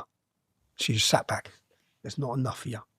I thought, that is the attitude they have. They don't give a shit. They know that there's not enough of us as in working class non-Muslims in Luton to affect it. Yeah. The future is with, and Gavin Suker at the time was the local MP. There's been massive problems about the voting and the corruption within the Labour Party now in Luton. It's not just Luton, it's Blackburn, it's every city or every town that has. That's my old man from Blackburn. Is he from Blackburn? Well, Accrington, actually. Okay, we see Blackburn. There was the government set up a study, right? So this bloke comes to us, and he comes to me through Dave, a fella called Dave, who was an anti-racist campaigner, who I really liked. I met him through Luton Borough Council. In those early years of the English Defence League, Luton Borough Council invited us down to meetings to find out what the problems were. They sat us down, tell us what you're angry about. So I said, okay, I'll tell you. And I went through so many issues with them. For example, you know Farley Hill in Luton? Mm-hmm. Farley Hill, I took them up to the park. I said, that park was built in 1960. 1960. Yeah? Look at the piece of shit park. Right? That's for the community of Farley Hill. Let's drive down into Dalla Road, which is the Muslim community. They've got a £330,000 state-of-the-art park. I said, you've neglected us so bad. Yeah, you have not funded us. You have unfairly funded the Islamic community. You've ignored us, forgotten us. Yeah, and don't give a fuck about us, basically. Yeah. Now, Farley Hill will get a park now because it's now Muslim. Yeah, it's changed that much that quickly. But the white working class, and if you look at academic achievements now, I don't know if you've looked at the biggest failures in academia are white working class kids. The reason being they've been totally just left behind. Well, but this is one of the things I think about. So if you part the Islamic problem that you've identified, imagine it wasn't there, it wasn't an issue. I still think there'll be something we'd be fighting for because I think we have a massive problem with government in this country. Massive problem. Yeah. No, government. And that sounds like an evolution of your own thinking. Yeah. It's coming to believe in Islam, well, seeing Islam as the biggest threat, so then looking at the government. Look at Keir Starmer. Look at what they're doing. Look at what he's done. Do you know what? And when I say this, people ain't going to like it or hearing it. It had to happen. We needed Keir Starmer. We needed to see the weaponisation of the judiciary. We needed to see the oppression of the working class. We needed to see the attack on British people who dared to voice their concerns. We needed to see Lucy Connolly imprisoned. I had to be imprisoned in the way I was for that film for the public to see it. Unfortunately, Peter Lynch was murdered in prison. He's dead. Yeah. All of these things, unfortunately, and in fact, people may not want to hear it. These are all things that had to happen in order to bring the public to the position they're now in. And the most interesting thing about the public coming to where they've come to is that it's not a working class uprising. There is a working class uprising, but there's a middle class uprising, and there's an uprising of I consider them like the outsider elites. You know, the rich people who aren't part of the establishment. Our demographic of support has totally shifted. And you know, I realise that each time I've gone to prison, by the mail I receive, I'm like, wow. I thought I always just talk about working class. I'm reading it thinking, wow. Like, well, the middle class have got no fucking money left. You've gone from a stage when my dad was an aircraft engineer, I mentioned, and my mum was a nurse. Who did you work for? Monarch Airlines. Okay, I was Britannia. Ah, were you? Yeah. So I'm pretty sure they shared engineering at one point. My dad was at Monarch for 35 years, Luton Airport. He used to drive every day from Bedford to go and work. My dad, so he's an aircraft engineer, my mum's a nurse. That doesn't sound like two massive salaries, right? He put me and my brother through private school. They bought a house. They bought a second house, bought a third house. You can't do that anymore. Had a holiday every year. You can't do that anymore. Right, could you imagine an aircraft engineer and a nurse owning a 4-bedroom detached house, putting 2 kids through private school and have a holiday every year? I know people now have got 2 salaries, like good middle class salaries. They can't afford a holiday. They can't afford to move house. And we've essentially impoverished everyone from the standard they should expect from what they're doing. And that's why the middle class are now pissed off. Encroaching on it further and further and further. Yeah. And further, squeezing that pot further and further and further. And so it's not just a problem of Islam, it's a problem of petty crime, it's a problem of affordability of groceries. And I just think everyone is looking at our country going, what the fuck has happened? If you take, you're right, because if you take Islam out of Luton, Luton's still fucked. Yeah. Well, take Islam out, yeah? There is a culture in Luton, a level of violence, a level of criminality, which I don't know if is matched anywhere else in the UK. I remember looking at the police budgets and they said Luton would have a serious problem of any borough in London. But Luton police don't have the same funding as those boroughs in Luton. Well, if you go back to the Marsh Farm riots, that wasn't a problem of Islam. No, it was just the police attacked a lad. Yeah. But there was a bubbling underneath undercurrent of people being pissed off. Yeah. Right? And so you go to Bedford. When I talk about Bedford, there are people in America who watch my show, or people around the country, and they say, well, yeah, it's because you've imported all these Muslims. I'm like, our problem in Bedford isn't Muslims. Our problem is white drug addicts, white alcoholics. That's the biggest problem. But then a lot of that, well, I don't know Bedford. Yeah, go on. Because the heroin in Luton, like there was riots in an estate in Luton, Farley Hill. Yeah. It's going back 20 years. Riots where the Muslims had started bringing in the heroin onto the estate to hook everyone. And they, in fact, I think I spoke about in my Oxford Union address, where my first ever demonstration, 2004 in Luton, where I made leaflets. It basically said, how come the Muslim community are pumping heroin? We know what shops they're doing it from. Heroin in Luton is solely a Muslim drug, pretty much, yeah? Say like lots of lads I grew up have turned to crime, they won't be selling heroin. Not in our estates. Yeah? Everyone would turn on them. We'd turn on them, myself. The lads would turn on themselves. Heroin specifically, and I said it in 2004 in this leaflet, that heroin is being used as a weapon against our community. Yeah? They're using it to ruin our estates. They're using it to entrap the men on drugs, but they're also using it to entrap the young girls in a paedophilic prostitution, which is now known as grooming. But in 2004, that's what I called it. Now, in 2007, you can Google this if you want to get the news article up. The Daily Mirror run a news article called Chemical Jihad. This is 3 years after I done my leaflet, where they named the same gang that I was naming in Luton, the Gambinos, and they explain that the Gambinos are using heroin as a chemical weapon to target against British population. Yeah, which is exactly, it may sound far-fetched, but they actually are using and using heroin to destroy our communities. Now, heroin solely pretty much comes from where? Afghanistan. Right? Yep. So and it's destroyed. So every problem you're seeing in Bedford of these drug addicts has come from Afghanistan, imported into our country by who? Yeah, the Muslim community, the Muslim mafia, and then and then pumped out throughout every community by Muslim gangs. I guarantee you, the Bedford heroin market is controlled by Queen's Park Muslim community. I guarantee you.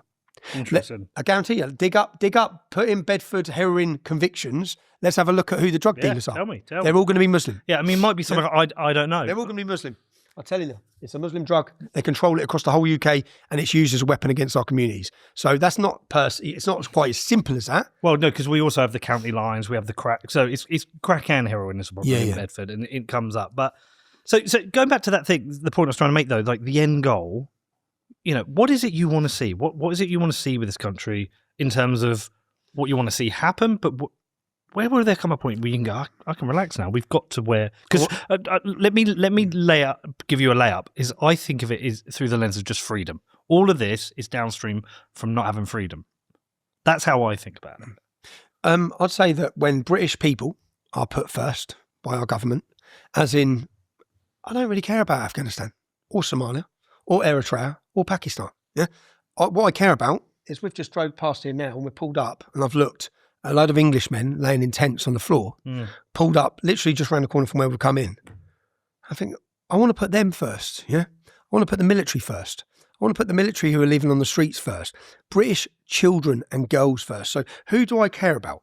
I care about a British 13-year-old child being able to walk down that street, not a hotel full of men, yeah, who are now sexually assaulting, harassing them.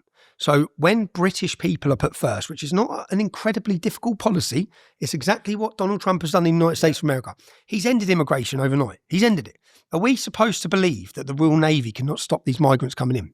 The fact is there's no will to stop them, there's no courage to stop them, and there's no want to stop them. Because Labour don't want to stop them. Because their vote. They're bringing them in. But it's not just Labour, because the Conservative Party did exactly the same. For a false economy, to build up this false bullshit economy that they want to pretend is a success by flooding the nation with more populations and more populations. But those populations, as we know, are not working. They will be reliant on the state. But then the state wants people who are relying on it. They don't want successful middle-class people. They don't want us aspiring to be successful, to be able to buy free properties. Yeah, the corporations are the ones meant to be buying the properties. I think BlackRock had just said they're going to spend £1 billion on housing. I don't know if you've seen this. Well, I saw they had a meeting with Keir. Well, they're doing £1 billion of housing in the housing market in the UK. Now, what's Keir Starmer doing? They're going to get them out of the hotels. So they're going to get them out of the hotels and put them where? Into the HMOs. So instead BlackRock. So BlackRock are going to buy a property up across the whole of the UK, and then they're going to house all these migrants that are in hotels. And this is supposed to be some sort of solution. So the solution at the minute is 200 of them in a hotel, where there's going to be 5 or 6 of them in the house next door to you. We've got HMOs all across Bedford now. Yeah, that's all it is by the train station, because I've done the work on a few of them. Yeah. Back in the day, I was doing plumbing. You know where the train station is? Yeah, There's yeah. some big, massive houses there. Straight opposite. They're all built into HMOs. Yeah, so we were doing it back then. It's all the town centre now. The properties are above the shops. Yep.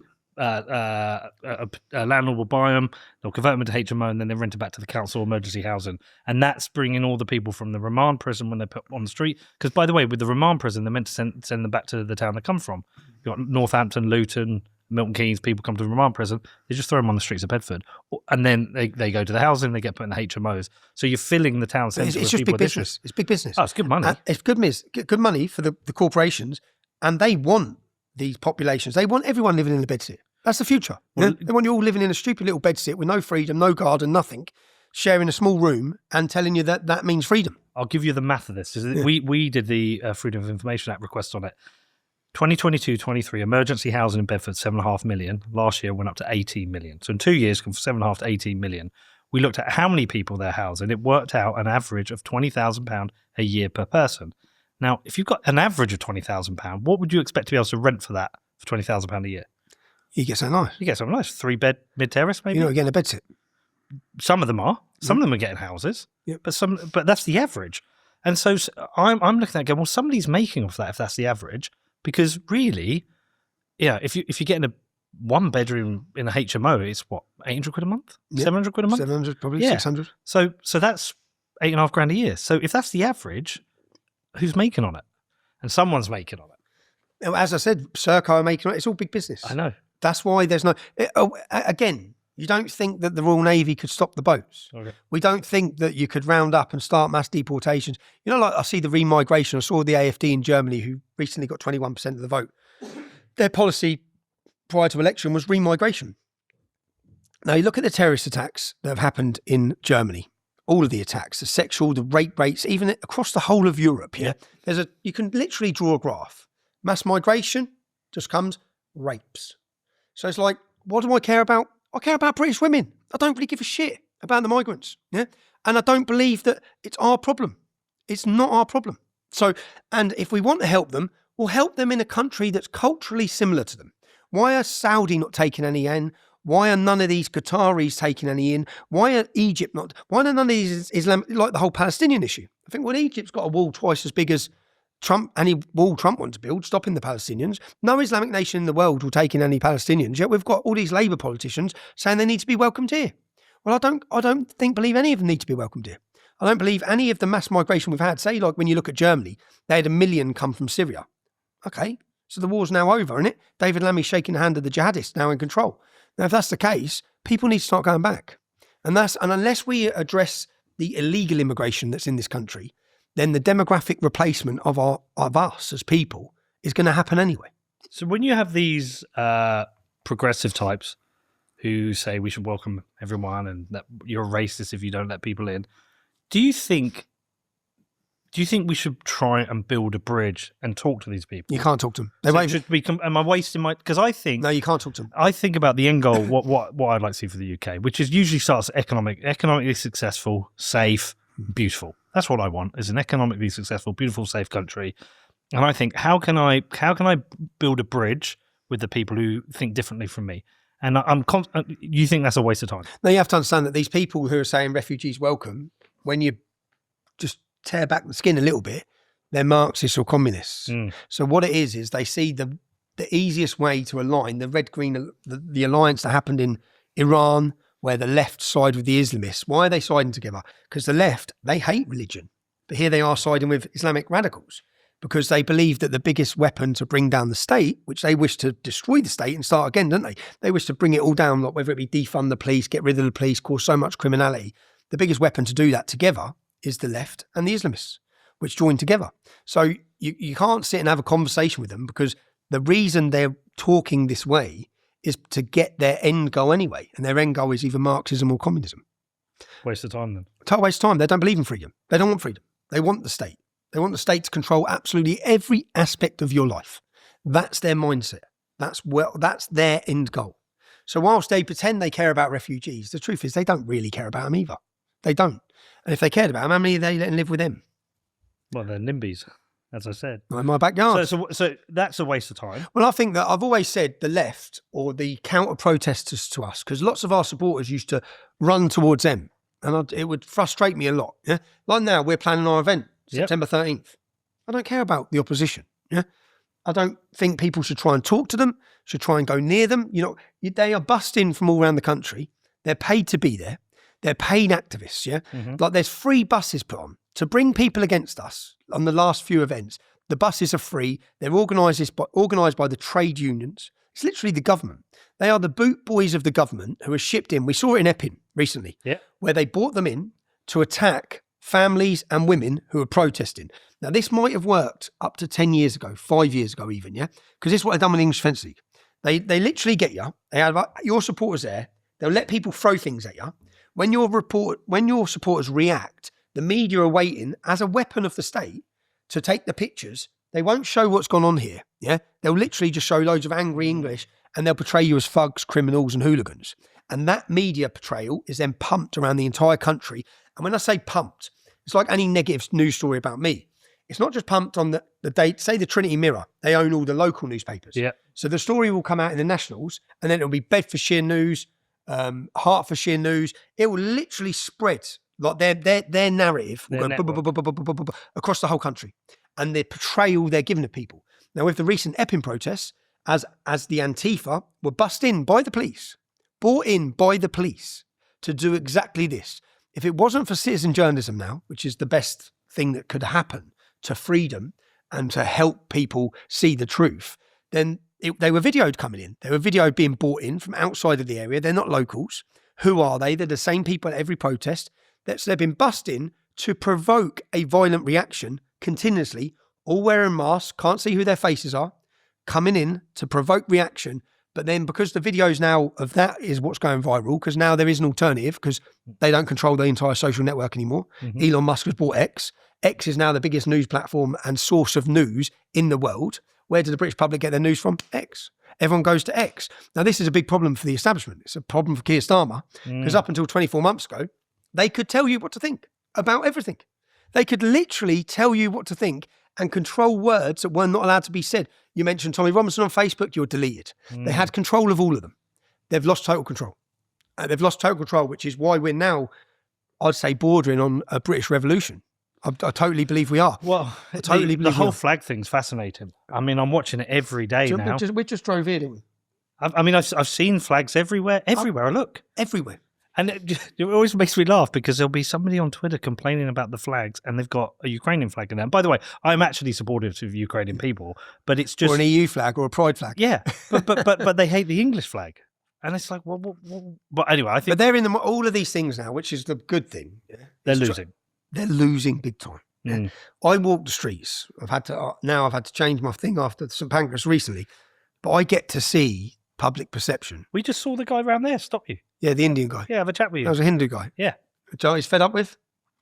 He said, I've come here, I'm English, Tommy. Yeah, I'm English, which upsets some FNATs as well. He's a Hindu guy. I'm English. Listen to my accent. I'm fed up of one section of this country, one community in this country that are causing so many problems. I want to talk to you about one of my sponsors, Incogni. And that means we're going to talk about the weird world of spam. And I don't just mean those spam emails that you get day after day from companies you never heard of and companies you've never signed up to. I'm also talking about those spam phone calls you get from those people who seem to know a little bit too much about you, trying to get your bank details. It's all a bit creepy, right? Now, this all comes from the world of data brokerage. There are companies out there collecting your data, building profiles, and sending that data to anyone who wants it, which is why when one of those scammers phones you up, they seem to know everything about you. Now, I've tried myself to get off these lists, try to get off the phone lists, try to get off the email lists. I unsubscribe from every one of these emails that comes in, but it's a game of whack-a-mole. It just never ends. And so this is where Incogni comes in. They do all the hard work for you. They reach out to these companies and they will get you legally removed from these lists. And I know because the last time they sponsored my show, I signed up and I didn't take the free option that they offered me. I wanted to pay for it. I wanted to see if you get value for money. And they removed me from 79 data broker lists. And so I've stayed on. I've stayed a subscriber and I have seen a massive decrease in the number of emails and phone calls I've been getting. So it's a great service. I recommend you check it out. If you're sick of this like I was, please head over to incogni.com/Peter and sign up. If you use the code Peter, you will get a lovely 60% discount. So that's incogni.com/Peter. And you walk around the streets, lots of people stop you, talk to you, thank you. Yeah. I've seen some videos you've put out where people coming up to you. I think you're in Magaluf or something once, or something. Anyway, people coming up thanking you. One agitator, it's everywhere. It's on every news network. It just takes one, which is what happened recently at St Pancras, and that was probably I'd say the most worried I've been in anything, probably.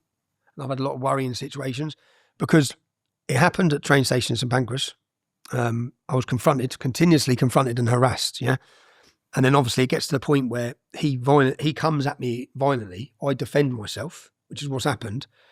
I then watch as forensic tents are put up. I saw that. Yeah? So I'm looking thinking, oh, this bloke's dead. Right? But what people don't realise is I've contacted the police straight away, which is the recordings. I contacted the police saying, look, this has just happened, lads. I'm at the Underground in London. I've been confronted. I've had to defend myself. If I stay here, there's going to be more problems, yeah? Because your police officers ain't here yet. I'm going to get confronted probably more, yeah? So I'm out of here. Let me know how I can give a voluntary interview to you. So I've contacted the police. The media have portrayed to the whole country that I've done a runner, that I've left, that I'm on the run. The Guardian have travelled to Tenerife, knocked on innocent people's doors, taking pictures of them, yeah, saying they're trying to hunt me down like I'm on the run. I'm not on the run, right? I've then liaised with the police the whole time, as have my lawyers. I've changed my flight because I was flying into Manchester originally. My original flight that was booked 3 weeks before this incident, my return flight was to bring me into Manchester. So I sent them all return flights. The police said, could you please fly into London for the interview? So I said, okay, I'll change my flight. I land at Luton Airport. I'm on the plane. And remember, I've arranged this. I'm the one who's come back. I've contacted them. And I look out the window. It's like the army are there. There's blue lights everywhere. And the plane's all there. So I might make my way up. I say, excuse me, ladies, to the air hostesses. I said, they goes, no, they have to sit down. I said, no, this is definitely for me. And they're like, what? And I said, this lot's for me. And as they look out, there's just police everywhere. I mean, like, must be 6 wagons, yeah? So I come down, they open the door and I go down and they're like, right, Tommy, come here, you're under arrest. And they said, surprised to see us. I said, no, I'm the one that I've contacted you guys. Yeah. But this big thing, and then it went all over the media, all over the news. But when I sat down with the police, I was worried, yeah, because what I believed is I read a witness statement in one of the newspapers who'd done an interview. Now, this fucking idiot doesn't realise I have a recording, yeah? It's not been shared, yeah? I have a recording which shows exactly what was said, yeah? And by who.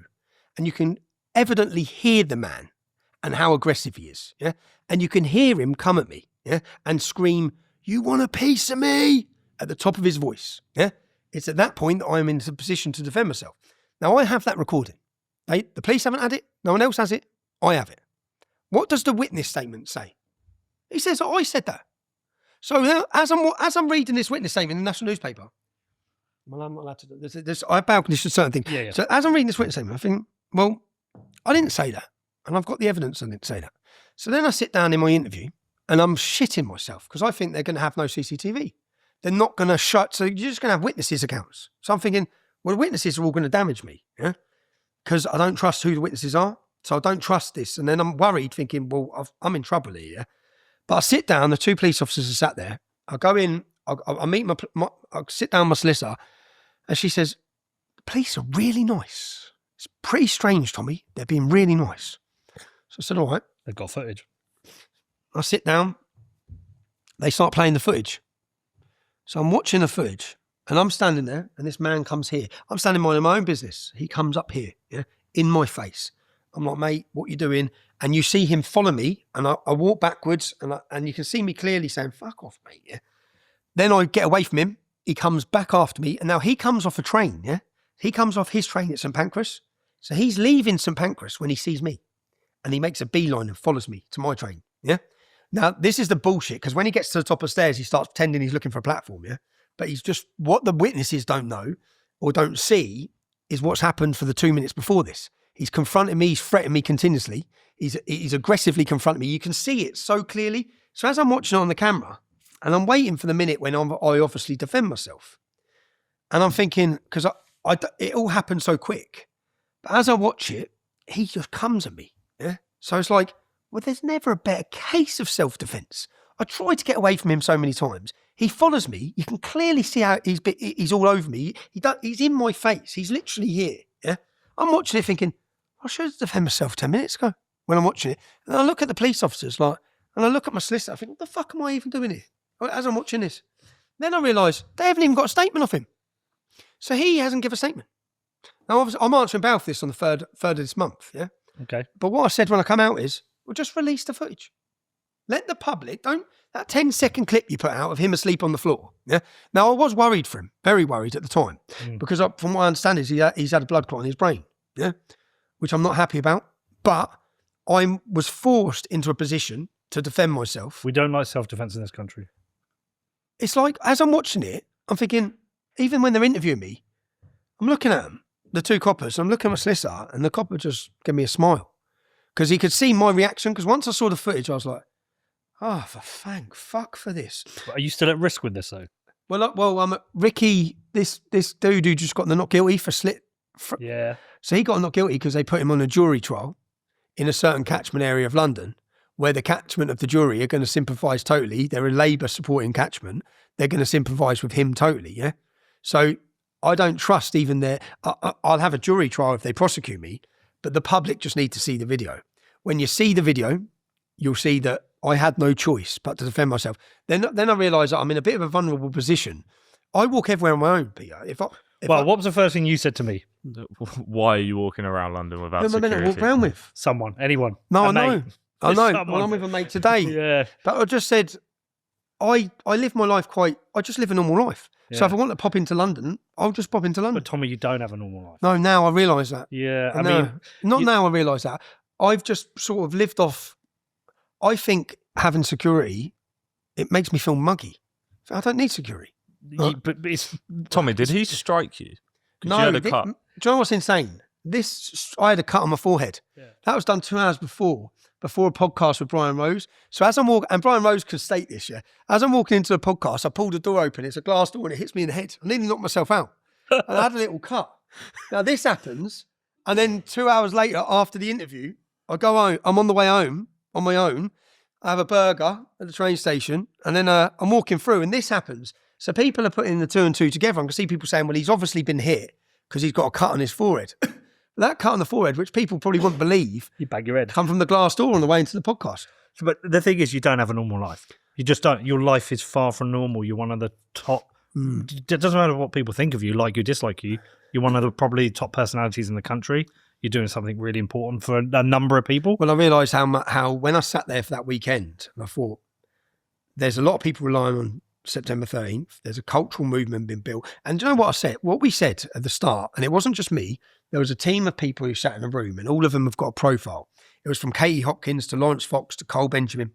There was many people. So the idea was, we sat down and said, right, everyone here reaches a different demographic. Yeah? Young TikTokers, we need to protect British culture. Okay, we need to agree on 5 principles. So we sat and spent the whole day in a room. Jordan Peterson flew in. We sat down in this room and we said, right, let's come to an agreement, because not everyone agrees on everything. You might not agree with me on it. I disagree with Kate Hopkins on a lot. Yeah, that's it. But what we can agree on, this was the point in the meeting. What we can agree on, is let's protect British girls from sexual exploitation. Yep. Let's defend free speech. Yep. Let's come to an agreement, which was our 5 basic principles. We're looking at calling it the pledge. And the idea was that to compete with the lies and smears of the mass media, well, if we bring all of these platforms together of YouTubers, TikTokers, big accounts on X, we had comedians, boxers, celebrities. If we can bring 20 of us together here, then we can click a button and we reach the masses more than the media can ever dream of. But you can't do much when you're in prison. No. You've got to stop going to prison. I know, but it's not. How many times have you been now? It's an occupational hazard. How many times have you been?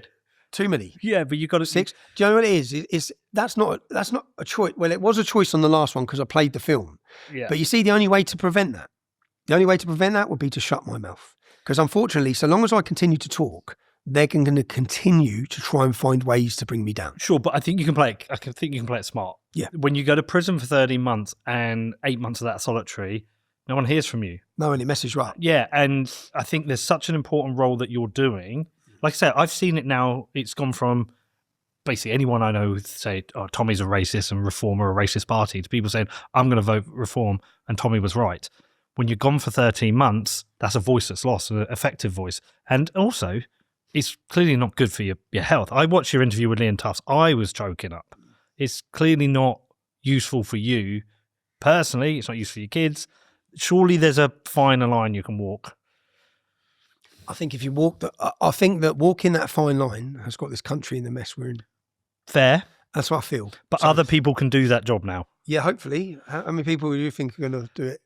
Well, yeah, do you know what I said? Yeah. Just Events League up. I've done it under a fake name because I was hoping someone's going to know what to do with this. Yeah, we're going to build a movement, and then that's why I was using a fake name. And I thought someone who knows what to do is going to step in. That never happened. They're stepping in now, though. Yeah, it's encouraging because so many. Do you know what? You're sitting here having these conversations. Yeah, I cried out, and I guess I had to swallow a bitter pill a little bit because I was feeling bitter. Well, you know, like say like now, I watch other conversations, whether it be you, Constantine. I see these different people talking about it. I was thinking, oh, you slammed us. Do you know what I mean? We carried all that shit because people slammed us. But then really what I've been crying out for is other platforms that are taken seriously in other issues to start having these discussions. And that's what's happening. So you're right. It is happening. Look, I think someone going from slamming you to going, oh, hold on, I'm sorry, I was wrong. It's a good thing. No, because so do I. That's part of the. And look, I think a lot of us, COVID was a wake up call. It was a big wake up call for me. I fell for a lot of their shit. I unfortunately got a jab, which I fucking I do. I regret it. I wanted to go see my dad in Ireland. Your kids didn't. My daughter, he got one. Did you? He was going to Napa with his mates. They couldn't get into Napa. But at the start, when they first announced, there was always a way, mate. Yeah, there was always a way. All right. Well, when they first announced it, I was over. Interestingly, I was in Turkey. They were opening up the border to Greece to send the migrants out because Erdogan had enough of the amount of migrants had in Turkey. I was like, fuck this, I want to go and see this. So I broke into a refugee camp on the border of Greece just to go and see it. An interesting experience itself. And then I came back and they were closing down the airports. I got ill myself. I think I got COVID on that trip because I got really ill. And when I came back and they said they're going to lock down, I agreed with it. I said, we need to. This is dangerous. And then you start to realize, like, hold on a second, some of this is not making sense. And I wanted to go see my dad in Ireland, had to get the jab. So I did, went to see my dad. And then they wanted to jab my daughter. And I was like, well, hold on. This is a line. With a test. With what is it you're jabbing them with? Yeah, and then afterwards I'm like, oh fuck, I've been mugged off a lot of times in my life by what the government said. I think that was like one of the final straws. I was like, okay, I can't be mugged off anymore. I've got a public profile. I keep making an idiot of myself, agreeing with what they're saying. And then once you accept that, you're like, you realise everything. It takes a bigger person to accept it anyway, because lots of people are still trying to hammer it down. It's like, no, look. No, we're mugged off. Yeah, it was stupid. And they lied. And they lied about everything. And well, so then thinking of the government as an institution, I was at a dinner last night with a bunch of people and we were talking about, look, this Labour Party is awful. Let's just be honest. It's the worst government I've ever experienced. Which we needed. America needed Biden for 4 years. Yes. They needed to see the damage. We need to see, because Labour have only ever took over a country that's had money. Yes. Now they've took over a country that don't have money. Right? Let's see what they do. Well, what I keep saying this. I say usually when Labour wins power, it's usually at a time when we've got money and they get to distribute it. We've got fuck all money now. Fuck all. Let's see what they do. And now you're seeing what Labour will do. But in 3 years, 3.5 years, we'll have another election. It's like, well, who is going to fix this? Because there's candidates. There's obviously Nigel Farage and Reform, and you and him haven't seen eye to eye, but they could win. I think they're already chosen to win. I think that when you see Fraser Nelson, when you see these people who are leftists already basically propping Nigel up as the next Prime Minister. So I think the decision, I think... You're sceptical of Reform? I'm sceptical, totally sceptical. I think the establishment are fully aware that no one's voting Labour and no one's voting Conservative. So these two parties are fucked. Yeah. Now look where Reform just took £1 million from World Economic Forum, from a Muslim. They just took £1 million donation from a World Economic Forum lead Muslim within that party. Zia Youssef has been given the position within the Reform Party. Who is he? Where the hell did he come from? He paid 200 grand and bought the chairman seat of Nigel Farage. Yeah? That shows absolute weak cowardice by Nigel. Who are you selling you're selling the chairman position of a party that the entire country is relying on to some random Muslim that people know nothing about. Now, what has he done since he's become chairman of the party? Or how have Reform's voices changed? Shamina Begum, Nigel Farage, thinks we maybe should bring her back. What else does Nigel Farage think? Won't do mass deportations. That's just changed, though. See what I mean? It's flip-flop fucking Farage. Yeah. But what are you changing for, right? The policy should have been drilled down. Everyone knows what the country needs. 6 months ago, 12 months ago. Reform's policy last year was 1 in, 1 out. Well, 500,000 Brits left last year. So who's the 500,000 you're bringing in, Reform? So all of the things the public believe, because Nigel Farage sits there with a pint of beer, they believe he's one of them. He's a city banker who does not give a flying fuck about the working class. That's the truth of it. And people don't like hearing it. Yeah, Nigel is the same. Nigel is exactly the same. Right? So what are Reform now filling their party with?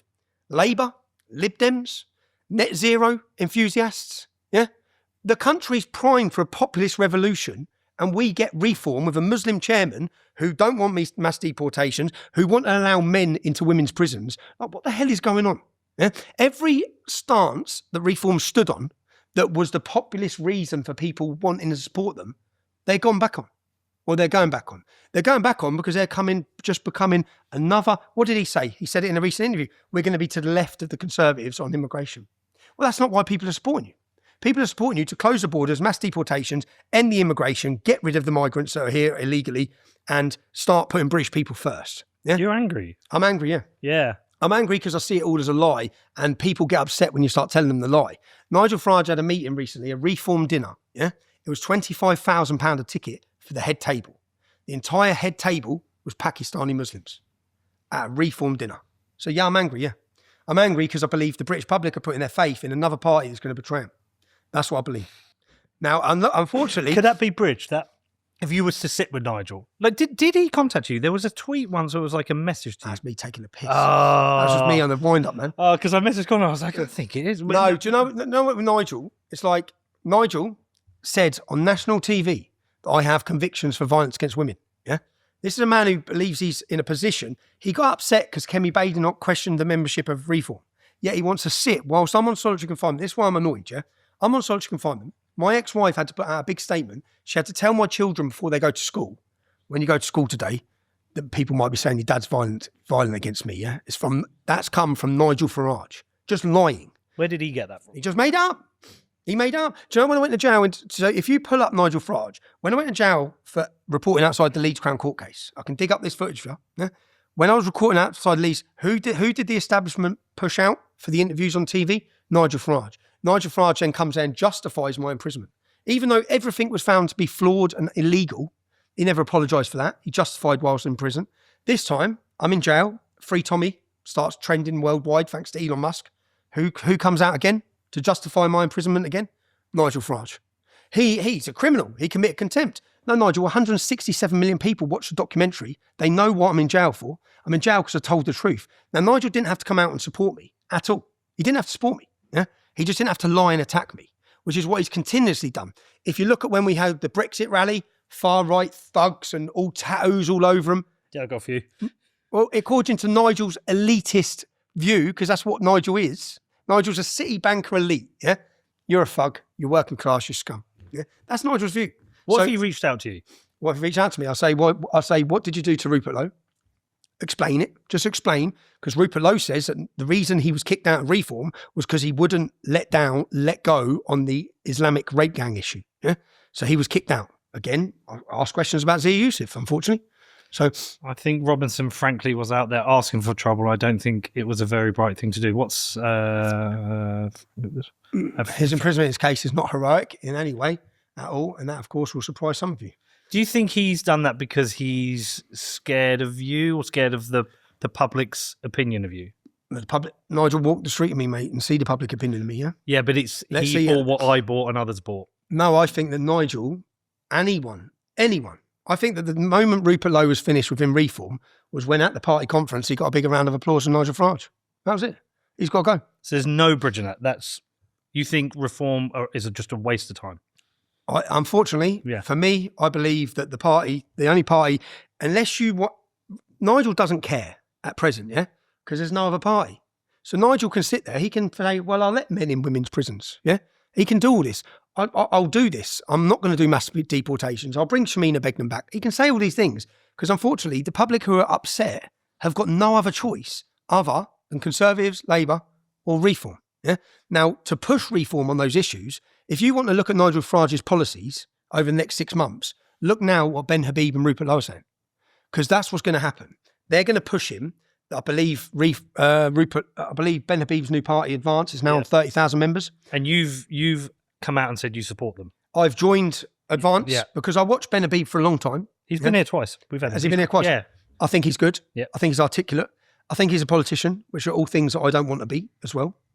So when I'm saying I've joined Advance, I'm not taking over Advance. I haven't got a lead position in Advance. I haven't got any position in Advance. But I believe that our movement of people, which we've created, which I believe on the 13th of September, you'll probably see upwards of 1 million people coming together in London. Yeah, I believe there is a cultural revolution happening right now in Britain, and those people need a political home. And the way Richard Tice spoke about those people was that lot. We don't want anything to do with that lot. The derogatory and defamatory way that my supporters have been spoke about by Reform is a disgrace. Yeah, the just snubbing them. Yeah. Reform hold a policy within their party. You have to sign an NDA. You're not allowed to show any support for Tommy Robinson if you want to be a councillor or an MP. Is that true? So this is a party that doesn't believe in free speech at all. They do not believe in free speech. Nigel doesn't believe in free speech. Nigel, when he led UKIP, because I've watched all of this. When Nigel led UKIP and they had an opportunity within the European Union to align themselves with groups. So there's groups together. So you have the Freedom Coalition or all it, and it'll be Geert Wilders with Le Pen, with Viktor Orban. All these groups will be under one banner. Nigel, even back then, refused to align with them because he called them all far right. Well, those groups that he now called far right are winning elections, Nigel. Yeah. And my point is, people try and make an excuse for Nigel saying, well, no, the reason he's doing it is just to get in power. Well, Donald Trump didn't do that to get in power. Yeah. Donald Trump told the world what he's going to do. And then when he gets in power, he's on a mandate to do that. Yeah. Le Pen. Do you think Le Pen's got a Muslim chairman? Do you think Geert Wilders has a Muslim chairman? Now, how are you going to tackle the Islamisation of this country, which is what needs tackling, with a Muslim chairman? You're not. Yeah. When we already see the power that Yusuf has, we look at what happened with Rupert Lowe. We look at what Nigel done to Ben Habib. In fact, we look at what Nigel's done to everyone and anyone who rose up. Yeah. Nigel has never been a team player. It's about Nigel. And anyone who gets remotely close to being anywhere near Nigel's ego makes him crucify them and end them. And that's what happened. So I look at Rupert Lowe and I look at Ben Habib and I look at I know Rupert Lowe's not leading the party, but Ben Habib is. And I believe that our movement needs a political home. Mm-hmm. And I believe that if enough people join that, because people say, yeah, but Reform's got the momentum. Well, that's happened in 12 to 18 months. Reform could have been called any name, yeah, and it would have took that momentum. It's not something special that Nigel Farage has done. Yeah? The country's ready for change. Have you spoke with Rupert? I've never spoken with Rupert Lowe, no. Because I always felt like, if it was Rupert, Nigel and Ben Habib together, sing on the same page, because I think whether you see where my problem is there again? Yeah. How many of them free are working class? I don't know. So why is politics a no-go for you? No, because we need a leader. I believe that my power, I want my position to be in journalism, but I believe that I want a home for our movement, and a home politically for our movement that doesn't betray them, that doesn't neglect them, that doesn't take the piss out of them. And I believe that's what Reform are doing with the working class. Even Nigel sitting with his pint of beer. Yeah? That is for the working class. That's to pretend he's one of the lads. Does anyone here actually believe Nigel Farage has ever been on a working class estate after 7 p.m? Other than for a photo shoot? Yeah, I don't think you answered Connor's question. But that party needs a leader. Which party? The party for the working class. Yeah. Is there no if not you, then who? Because Ben Habib, isn't it? As great as he is, he's not a leader. Well, Ben Habib, when he set up Advance, I believe it was supposed to be for Rupert Lowe to lead. He wanted it, yeah, but Rupert. Maybe Rupert will change when he sees the explosion in support for Advance. Yeah. Maybe Rupert Lowe, I think Rupert Lowe could be the British Donald Trump. Yeah. I believe he could. When I listen to him, when I hear what he says, but I have my trust after watching. I know who's in the team around Ben Habib. Yeah. And I fully trust them. There's some people who have helped me over the last 5 years with my documentaries, with the work I do. And they're very close within the Advance team. So I believe that I have trust within that Advance team that they will go on. And if enough support is given to them, let's see where they can go. We like Ben Habib a lot. I like Ben Habib. we're big fans. I still don't think you answered Connor's question there. Why not? Why not? What Yeah. politics? Why not? I mean, you pick the right seat, you'll win it. You have support. Yeah. Yeah. Yeah, let's see. Let's see. So it's one not step, no. one step at a time. Let us nail September 13th. Let us Yeah. do the biggest event Britain's seen. Let's talk about that. Yeah. Yeah. Let's talk So about on that. September 13th, what we done, as I said, we brought all these people together. So it wasn't just me. We come up with a name, Unite the Kingdom. Yeah. We brought them all together and we said, right, let's focus on British culture and identity. Because unfortunately, we've been made to feel ashamed of who we are. Of course. We need to make it cool to be British. Yeah. So how do you make it cool to be British? Well, the young TikTokers, the young boxers, the young athletes, all of them align into this same idea. Yeah. Which is what we had our first one. So our first event, Unite the Kingdom. And remember, I've held 50, 60, 70, 80 national demonstrations. I've done them with the English Defence League. I've done them with Pegida. I know how the police operate. I know how to work with them. I know the do's, the don'ts, the what ifs, how we stop trouble. So we have a clear policy, no face coverings. Because I believe, in fact, if you Google Special Demonstration Squad, yeah, Google it, Special Demonstration Squad, these are British infiltration groups by government whose job it is to infiltrate legitimate protest groups, not just like ours. You might be an animal rights protest group. They will infiltrate you to get intelligence, to break you, to cause violence as well. They go in and cause the trouble on the street in order to take away your legitimacy of your message. Yeah. So they want to portray you as hooligans. How do we stop that? No face coverings. Which we had a meeting, in my first meeting with the police. Remember what had happened since October 7th, yeah? With Hamas rallies. My first meeting with the police, I know you can hold a static protest wherever you want. They can't stop you. Yeah. So when I went for the first meeting with the police, I said, lads, I'm just going to cut the bullshit. I'm going to speak straight to you because it's the only thing they understand as well, the police, because they'll just make you jump through hoops and then pull the carpet from underneath you. I've done it too many times. So I said, right, if I want to hold a static protest now, I'm going to hold one in Tower Hamlets on the same day that there's a Palestinian rally. Yeah. I said, how's that going to be to police for the Metropolitan Police Force? I said, just asking, like, it's going to be difficult, right? And it's going to cause disruption and possibly it's going to lead to violence. But I have a lot of people that are fed up in our country. So let's come to an agreement, lads. I'm going to work with you on everything. We're going to go nowhere near a Palestinian rally. In fact, we'll change the day if there's one. Yeah. We don't want to go to Tower Hamlets. We don't want to go any Muslim community, anywhere near them. Yeah. But we want to have our day and our day to protest. And we want the same rights as I went through. Here's what Black Lives Matter done. Here's what the Palestinians do. Here's what they all do. Here's all their demonstrations that you allow. Yeah. So what we want is in Parliament Square, we want a screen, we want presentation, we want music, and we want celebration. And we will do everything to maintain order. And the next thing I want to ask, which is going to seem strange, is we don't want you there. Yeah. Because what we've noticed at demonstrations is when you turn out with riot shields, it provokes a reaction. Now, you don't need to be there. Why are you there? Yeah, that's the simple. Why are you there? To prevent disorder against who? The opposition. Okay. So where are the opposition? The opposition. So if we're going to demonstrate here and the opposition are there, we know there's one flashpoint of a road here. So as our supporters come past here, we're going to put 100 of our own security on that road. You police don't need to be there. Yeah. We will make sure our supporters do not go near there, and our supporters won't attack our own stewards or our own security. If you have a problem, officers, with certain people within our movement, we will give you a designated security officer. You come and approach that security officer, we will deal with the people in our crowd. Yeah. So how do they feel about this? They sat back and said, okay. I said, well, the alternative is, lads, and I'm not joking, yeah, fuck around with us on one of these points. I'm going to organise protests in Tower Hamlets. That's it.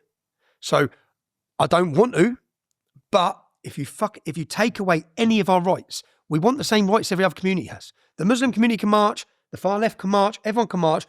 British patriots are not allowed to march. And when we've tried to on St George's Day or any of these events, look what's happened. Yeah. And it's happened where all the media end up saying two-tier policing. You have a chance to write this. We have a chance to write it. We want to work with you.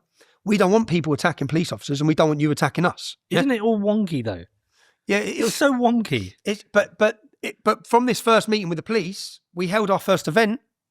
They didn't show the police. They're in the back streets. Stay in the back streets. You're not needed. Yeah, we will police it, and we did. And at the end of the demonstration, we thanked them. Now, if you look at where we've come in 18 months, there was this massive clash every time there was a patriotic rally with the police. I don't fear that for the 13th of September. In fact, at the end of the demonstrations, we're thanking them and our supporters are thanking the police. And I've seen a total shift in police attitude towards us in how we operate. Even when I was arrested recently, the police are supportive. Remember, the police are seeing all the problems we see. You'd see the problems you see in Bedford. What do you think the police see? They see it all. They know I've the problem. talked to them. They're fed up as well. They're so fed up. They're stretched. They're underfunded. They spending too much time on paperwork. DEI is taking over the whole police corporation. Yeah, and everyone's slagging them off, and they're like, "I'm just trying to do my job here." The police, honestly, I haven't met a police officer I dislike in Bedford. They're all fucking great. Every single one of them. Everyone has come to see me. I really like them. Their problem isn't them; it's the hierarchy above them. It's the political policing. Yeah, the PCC, which is Mark Rowley. It's the political policing. So most of the people at the top of police, the people who understand, are elected. They're put in a position. They're like politicians. They're not there to police. They're there for politics, usually controlled by the Labour government now at the minute. Yeah. So as we've said, we've had these agreements. We've gone from 30,000. We then held 27th of July, where we had 100,000, where that's never been seen. Patriots have never come together in the capital city in that way with zero arrests. Yeah, at either of the events. Then I go to prison. Yeah, they detain me. And this is where it gets to politics again. I'm out of the country. Obviously, I've breached this civil injunction and I've played a film on the 27th of July. Do you know how things work out in a certain way? That film was released 3 years prior to that. It was released in America. They didn't come for me. I come back to the UK, organised my first protest over Armistice Day. They then contacted my solicitors. The Attorney General did. We are contemplating prosecuting you for the leaked film which was played in America at a cinema. So they're contemplating me. So at that point, I thought, well, I've got a decision to make here. They're threatening me, basically, because I've organised a protest. They're basically saying, stop the protest. So I made a video addressed to the Attorney General, basically saying, fuck you, right? If you want to come for me for the film that's currently on 200,000 views, then come for me, yeah? Because you're going to bring the world's attention on the film. So then, the film's in 2 places on 2 YouTube channels at this time. 27th of July is coming up. A week before 27th of July, it's deleted off both the channels. Yeah. So I ring my solicitor. I get a phone call saying it's gone. Film's gone. Yeah. So at this point, the film's gone from the internet. Yeah. It's nowhere. So I ring my solicitor and say, right, they're doing me. She's like, what? I said, they've deleted the film.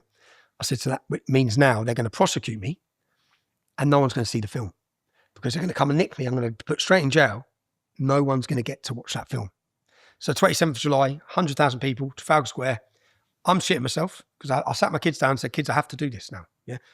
And I wanted their permission, I guess, because I know I'm going to go to jail for doing it. Well, this stuff affects them, right? Yeah, quite totally. They've had a difficult time schooling, just all of it. Mm.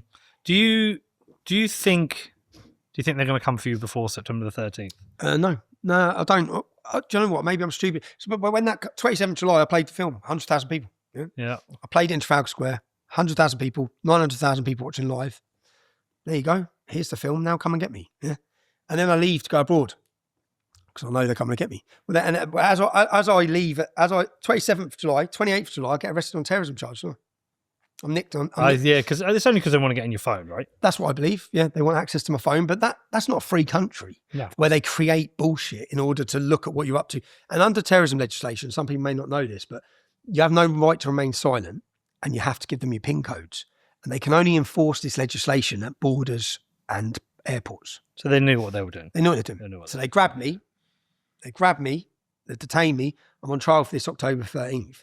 They grabbed me, they detained me. They said, right, I answered all their questions for 6 hours, which are all about my legitimate. They wanted to know, do you know what it is? They want to know who's operating with you, what's your plans, how are you going to stop? He said, how are you going to stop the Great Replacement? How are you going to deal with the Great Replacement? So I thought that was a hoax. Conspiracy. Yeah. I thought it was all bullshit.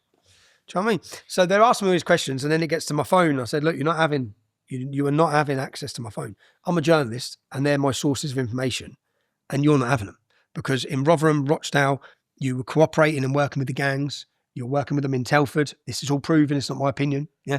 So you're not having information for who's giving me information about your corrupt police officers or about rape gangs. So did you win that battle? No, I've got trial on October 13th. Oh, so it's after, because I was going to say, if it was before... It's after, but what's before... Because Tufts will be worried you'll have to run it. I know. So I didn't even have to brief Tufts. And that was when I was coming back from the UK, and I'm like, Liam, I need you to, can you compare if I'm in jail? He said, yeah, that was it.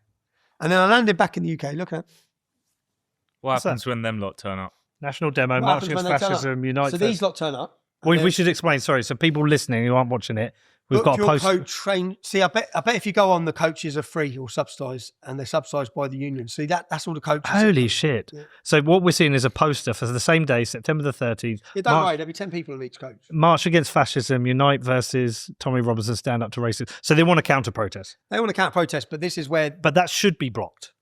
No, it shouldn't. They should be able to have their protest. But not Not in- confrontational. Not in proximity of us, which is where we've had the negotiations with the police. Yeah. Right. So Waterloo is the only way you will get into our demonstration. Yeah. You will not get in any other way. And the reason being, because what you'd usually have, you'd have our demonstration here. You might have lads from one area of London, another area of London, and they'd try walking in. And as they're trying to walk in, you might get clashes with this lot. So what we tell everyone is get to Waterloo. Yeah. And then all of our supporters need to come through Waterloo. Yeah. Now the others, their demonstrations probably by Trafalgar Square, which will be fortified by the police. But this is weeks and weeks of work with the police. Yeah. We've got another meeting now on the 26th. Then we do a walkthrough with the police that week as well, where we go through everything, where we walk. So basically, as we walk down and say, where are the potential flashpoints of this demonstration for our supporters? Yeah. Where will they potentially be confronted by some of this lot? When I say potentially, they're not going to get near them because the police have worked very well in the last 4 demonstrations, incredibly well, yeah, in keeping the two groups apart. But say, for example, there's a road here and their supporters will be here, police will be here, our supporters will be there. We will literally put 100 security on it in front of the police. Yeah. So this is a negotiation we're working with the police now because we don't want our supporters rushing towards police. Yep. We just can't have it. So what will be success for you on that day? So on this podcast, you are definitely hearing me talk about Bitcoin a lot. Well, why? We live in a really strange time with governments driving inflation with their reckless spending and endless money printing. There is a way out of this. There is a way to protect your money, and that is by stacking Bitcoin. I've made loads of shows about Bitcoin. You can go and research this, you can go and read the books, but the truth is it is the hardest money ever created. If you are interested in protecting your financial future, it's time for you to get on the Bitcoin train. I've been stacking Bitcoin personally and through my businesses since 2017. It's protected me, it's secured my family's future, and it also strengthens all of my businesses. So if you want to start stacking Bitcoin, where do you do it? Well, for me, it's with Gemini. They're a fully licensed, full reserve exchange and custodian, so they give you a secure way for you to buy and own your Bitcoin. There's no risks and no funny business. So if you're serious about stacking Bitcoin the right way, head over to Gemini.com, which is GEMINI.com. Obviously no violence, but... No violence. Success is when people walk away and feel what they've felt on the last 3. Everyone's walked away and felt, wow, do you know what they've done for so long? They've made people on our side of politics or our mindset feel fringe, feel isolated and feel alone. You feel like it's just you. But when you turn up and there's 100,000 other people and they've all got their Union Jacks and they're all having a beautiful day, then you realise you're not alone. Yeah. And you're not alone. You are the mainstream. They want you to feel alone. Yeah. So I think that a success for us on 13th September will be peaceful. We've got lots of music. We've got a band playing, a black gospel band playing. We've got a girl playing on piano, another song. She's coming from Canada. We've got another gentleman coming from Australia. We've got 110 Maoris coming to do the hacker. I know. That's going to be wild. It's going to be wild. Are you going to do the hacker? No, I'm not. But I think a success, like each one of them, I remember at the end, and we didn't really take it in until afterwards, because at the time you're just in the middle of it all. And to be honest, I have a terrible day on this day. Of course, sure. Because This is just anxiety. It's Pure just going to anxiety. be stressed the whole Yeah. day. So I don't really get to enjoy it. And I remember my mum saying to me, Mum said, make sure you enjoy it, Stephen. Yeah. And I remember standing there on July 27th, as I was looking at all the crowd singing. And I said, Mum, I'm enjoying it. Because I took that moment to just look and think, I'm enjoying it, man. Like, this is what but a success will be peaceful. Remember, a lot of our supporters, I understand their anger, and they are angry. People are justifiably angry at what's happened to Britain, at their feeling of lack of security, of what's happened to the country. If they want to send a message to the establishment, then you're going to undo everything we've been trying to do by acting aggressively in any way. And what has happened at the previous demonstrations is our own supporters, which I appeal to everyone again, we need to police ourselves. Yeah? If someone comes, they've had too many drinks and they're stepping out of line, we need to put them in line. Yeah? We need to put them in line because they are going to undo everything we're trying to do. Yeah, one bad incident. Because they're shitting themselves, right? Who, the establishment? Yeah, I mean, it's like when we do our private security in Bedford, I go to the briefing every Saturday morning and I just say, just as a reminder, if someone comes and gets in your face, shouts at you, tries to agitate you, you have to stay calm because one bad reaction can undermine the whole thing. And obviously the establishment are shitting themselves about this. What I watched, which was a great moment, was on July 27th. Because as we walked past, there's like some stairs along by the Thames and there was some opposition there. And they're all shouting abuse. Now, that's a real potential flashpoint that we weren't expecting because they shouldn't be there. So they've managed to get into our side, yeah? A handful of them. Everyone just clapped and waved as they walked past. And I thought, right, we've nailed it. We've nailed it. We've nailed it. And nailed it in the sense that, look, the average age of our support is now a 50, 60-year-old female, yeah? So many people are bringing their children to this. So many friends I had that would have come before as lads, a group of men, are like, nah, mate, I'm bringing my missus and kids. Like, my nan and granddad are coming. So, do you know what they've managed to do in Britain was to make the entire public ashamed of their identity? And that's partly, I'll say, this isn't about Islam. This demonstration is not about Islam. It's about a lack of culture and identity. And when people are looking at their culture disappearing and they're feeling a need for it, they're coming together for it. So there's a coming together here, which is why we've made it about free speech. It's a free speech festival. It's why we've brought music and entertainment. And we've got speakers from all over the world coming. Now people think, well, what's the need for these different speakers? Because they can give inspiration to show what is possible. Look at what they've done in Germany under the AfD. Now look at what some of these political groups have done. I know when I first started speaking in 2009, like the Swedish Democrats were on 1.5% of the vote. I think they're now 24%. They're in government. Yeah? All of the groups that were Geert Wilders. I know there's another election coming up now, but he won. He'll win again. By the way, Con, have you seen any of Tommy's old interviews? Search up for Tommy Paxman. Just see how young he is. It's funny. Well, listen, look, what I would say is that like someone like me feels a little bit Are you coming, Peter? We're there. What did we do? The minute you announced it, we put it in our diary. Let me just double check. I want to see if I can actually prove that. Yeah. We'll be there. And do you know what's changed? Do you know what we done last time? So what we do is the alternative media, we give press passes, yeah? And the Daily Mail contact us. It was quite funny because we're at the event on July 27th. And the Daily Mail have contacted us for a press pass. So I would reply saying, go fuck yourselves, like, as if you're getting a press pass. And then we read their headline, and the headline was calling everyone football thugs in London. And I remember I brought it up as I'm giving my speech. I said, here's what the Daily Mail are calling you. Yeah? Bearing in mind there's 100,000 people here. Men, women, children, all having a beautiful celebration. The media are just digging their own grave. So at this event, alternative media will be given press passes. That will allow them access to interview all of our politicians, all of our guest speakers, and that will be something that the mainstream media have totally become irrelevant. It doesn't matter what you say, yeah, because the TikTokers, the YouTubers, the streamers will be here in their hundreds covering this event. It's going to be the most watched event the London scene, yeah. and give the truth. You know, if you come as a streamer, I'd say if you come and there's problems, show the problems. Yeah? Well, we'll be there. We might have an FA Cup game that day. The only place. Imagine we drew Bedford Town in the FA Cup, and it's on that day. I'll be like, fuck, well, what do we do? No, look, we'll be there. But like I said, I felt kind of a little bit of a fraud in that. I probably should have gone down the rabbit hole a long time ago, not just slacked you off.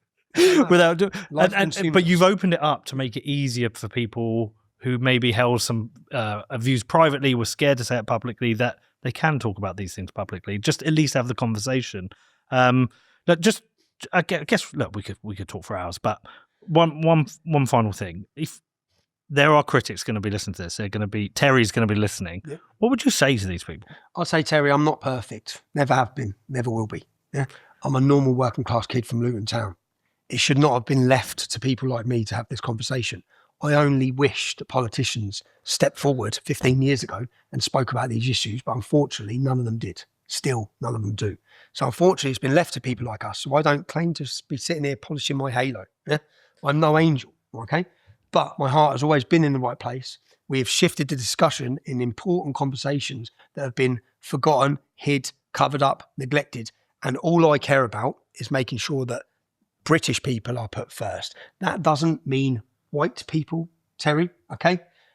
And I'll guarantee you, Terry, I don't know where you're from, Terry, but I guarantee my friendship group is more diverse than yours. So many of the people I love are not white. So to throw along false accusations of racism or far right to try and hinder, because you see people doing what you're doing here to Peter, is the reason that these conversations were not had for the last 15 years, which ultimately is the reason many thousands of girls were raped in this country, because people are too scared to have the conversation. Because if they had the conversation, people like you, Terry, just scream racist or far right and start trying to demonise and attack people for having conversations. You should welcome conversations, because if everything I'm saying is wrong, it'll be proven as wrong. People will watch this and they can say in the comments, he's an idiot, he's a fraud, or they can believe the argument we're having. So there should be more free speech on this issue. Terry, come out from under your rock, get yourself down there on 13th of September and enjoy your British identity, okay? Yeah, take that, Terry. Take that, Terry. Take that, Terry. Well, listen, look, again, by the way, did you find the video? He's a young scamp, isn't he? Yeah, right. Do you know Paxman? So I went on that, and all the left it was the first big interview I'd had, and everyone was like, he's gonna get annihilated, this is great. I was shitting myself. But I used to treat everything was a bit of a laugh, yeah? So when I went down, they messaged me, will you come on the show? I said, yeah, you've got to pay for food. This is the news night, yeah? You've got to pay for food. And they said, yeah, that's fine. So I brought 6 people with me. We went to Meat Company, which is Meat Company, the restaurant, expensive restaurant. So we went to Meat Company, this is when the BBC was opposite it, White City. And we sat there, we had jugs of cocktails, we all had we had starters, mains, dessert. The woman from Newsnight's come over to get me, and there's like a £1,000 bill or something sitting there. I said, yeah, you got to get the bill. She goes, we can't get this bill. Yeah, 6 of you. Well, how can we get this bill? I said, well, we're live, aren't we, on the show in a bit? I said, yeah. I said, we don't get the bill, we're not live. And then the BBC ended up footing that bill. We've gone and sat there. I was shitting myself. But you know, at the end of that programme, when the cameras went off, Jeremy Paxman sat there with the team, and he said, do you know what he just said there?